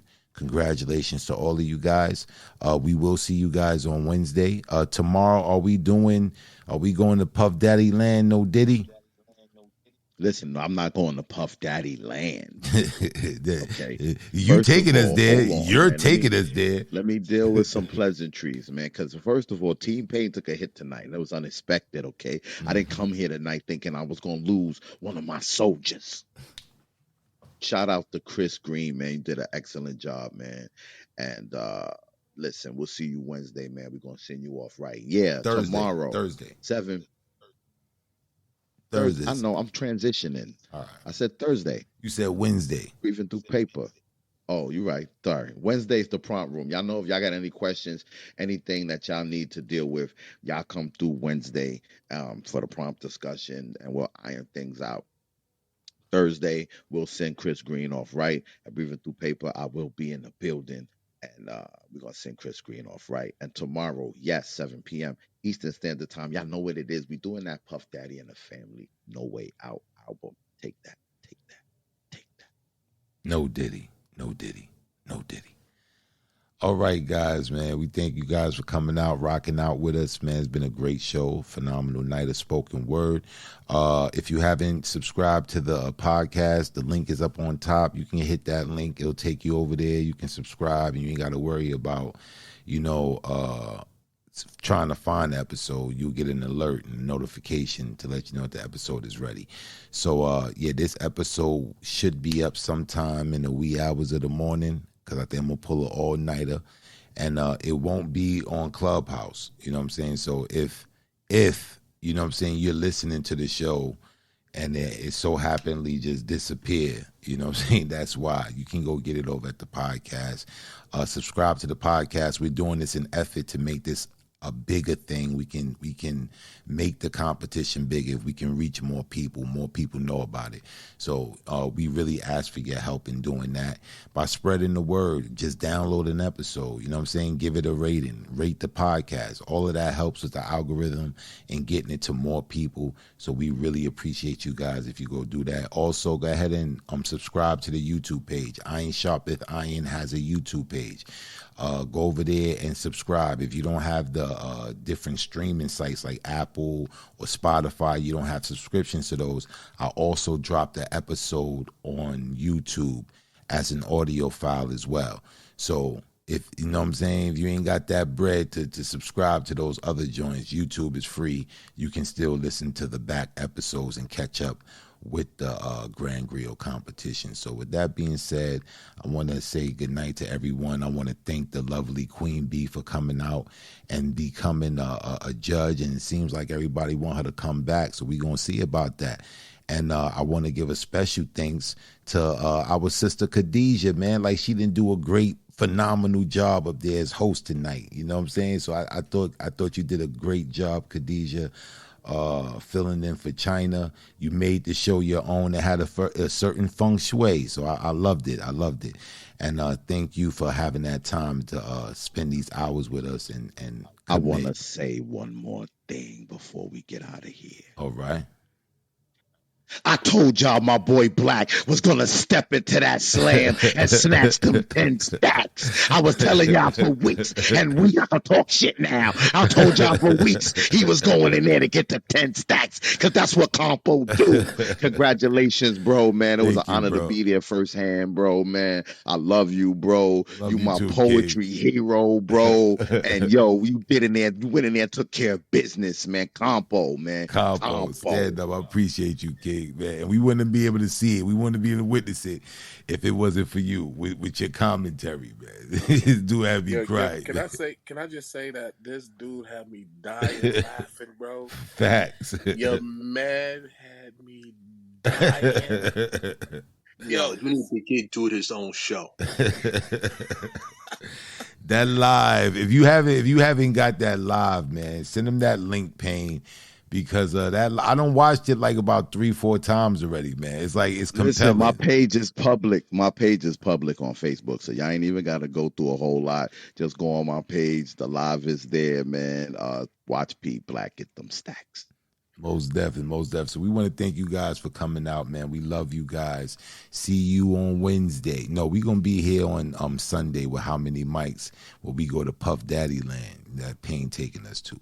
But we up out of here. Love you guys.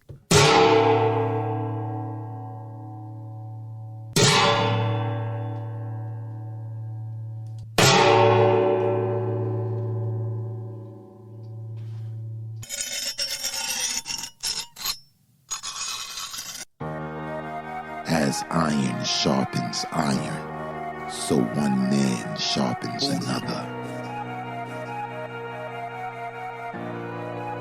Oh, the story. I thought it was a good story. I just felt like it was parts of the story that lagged a little bit for me.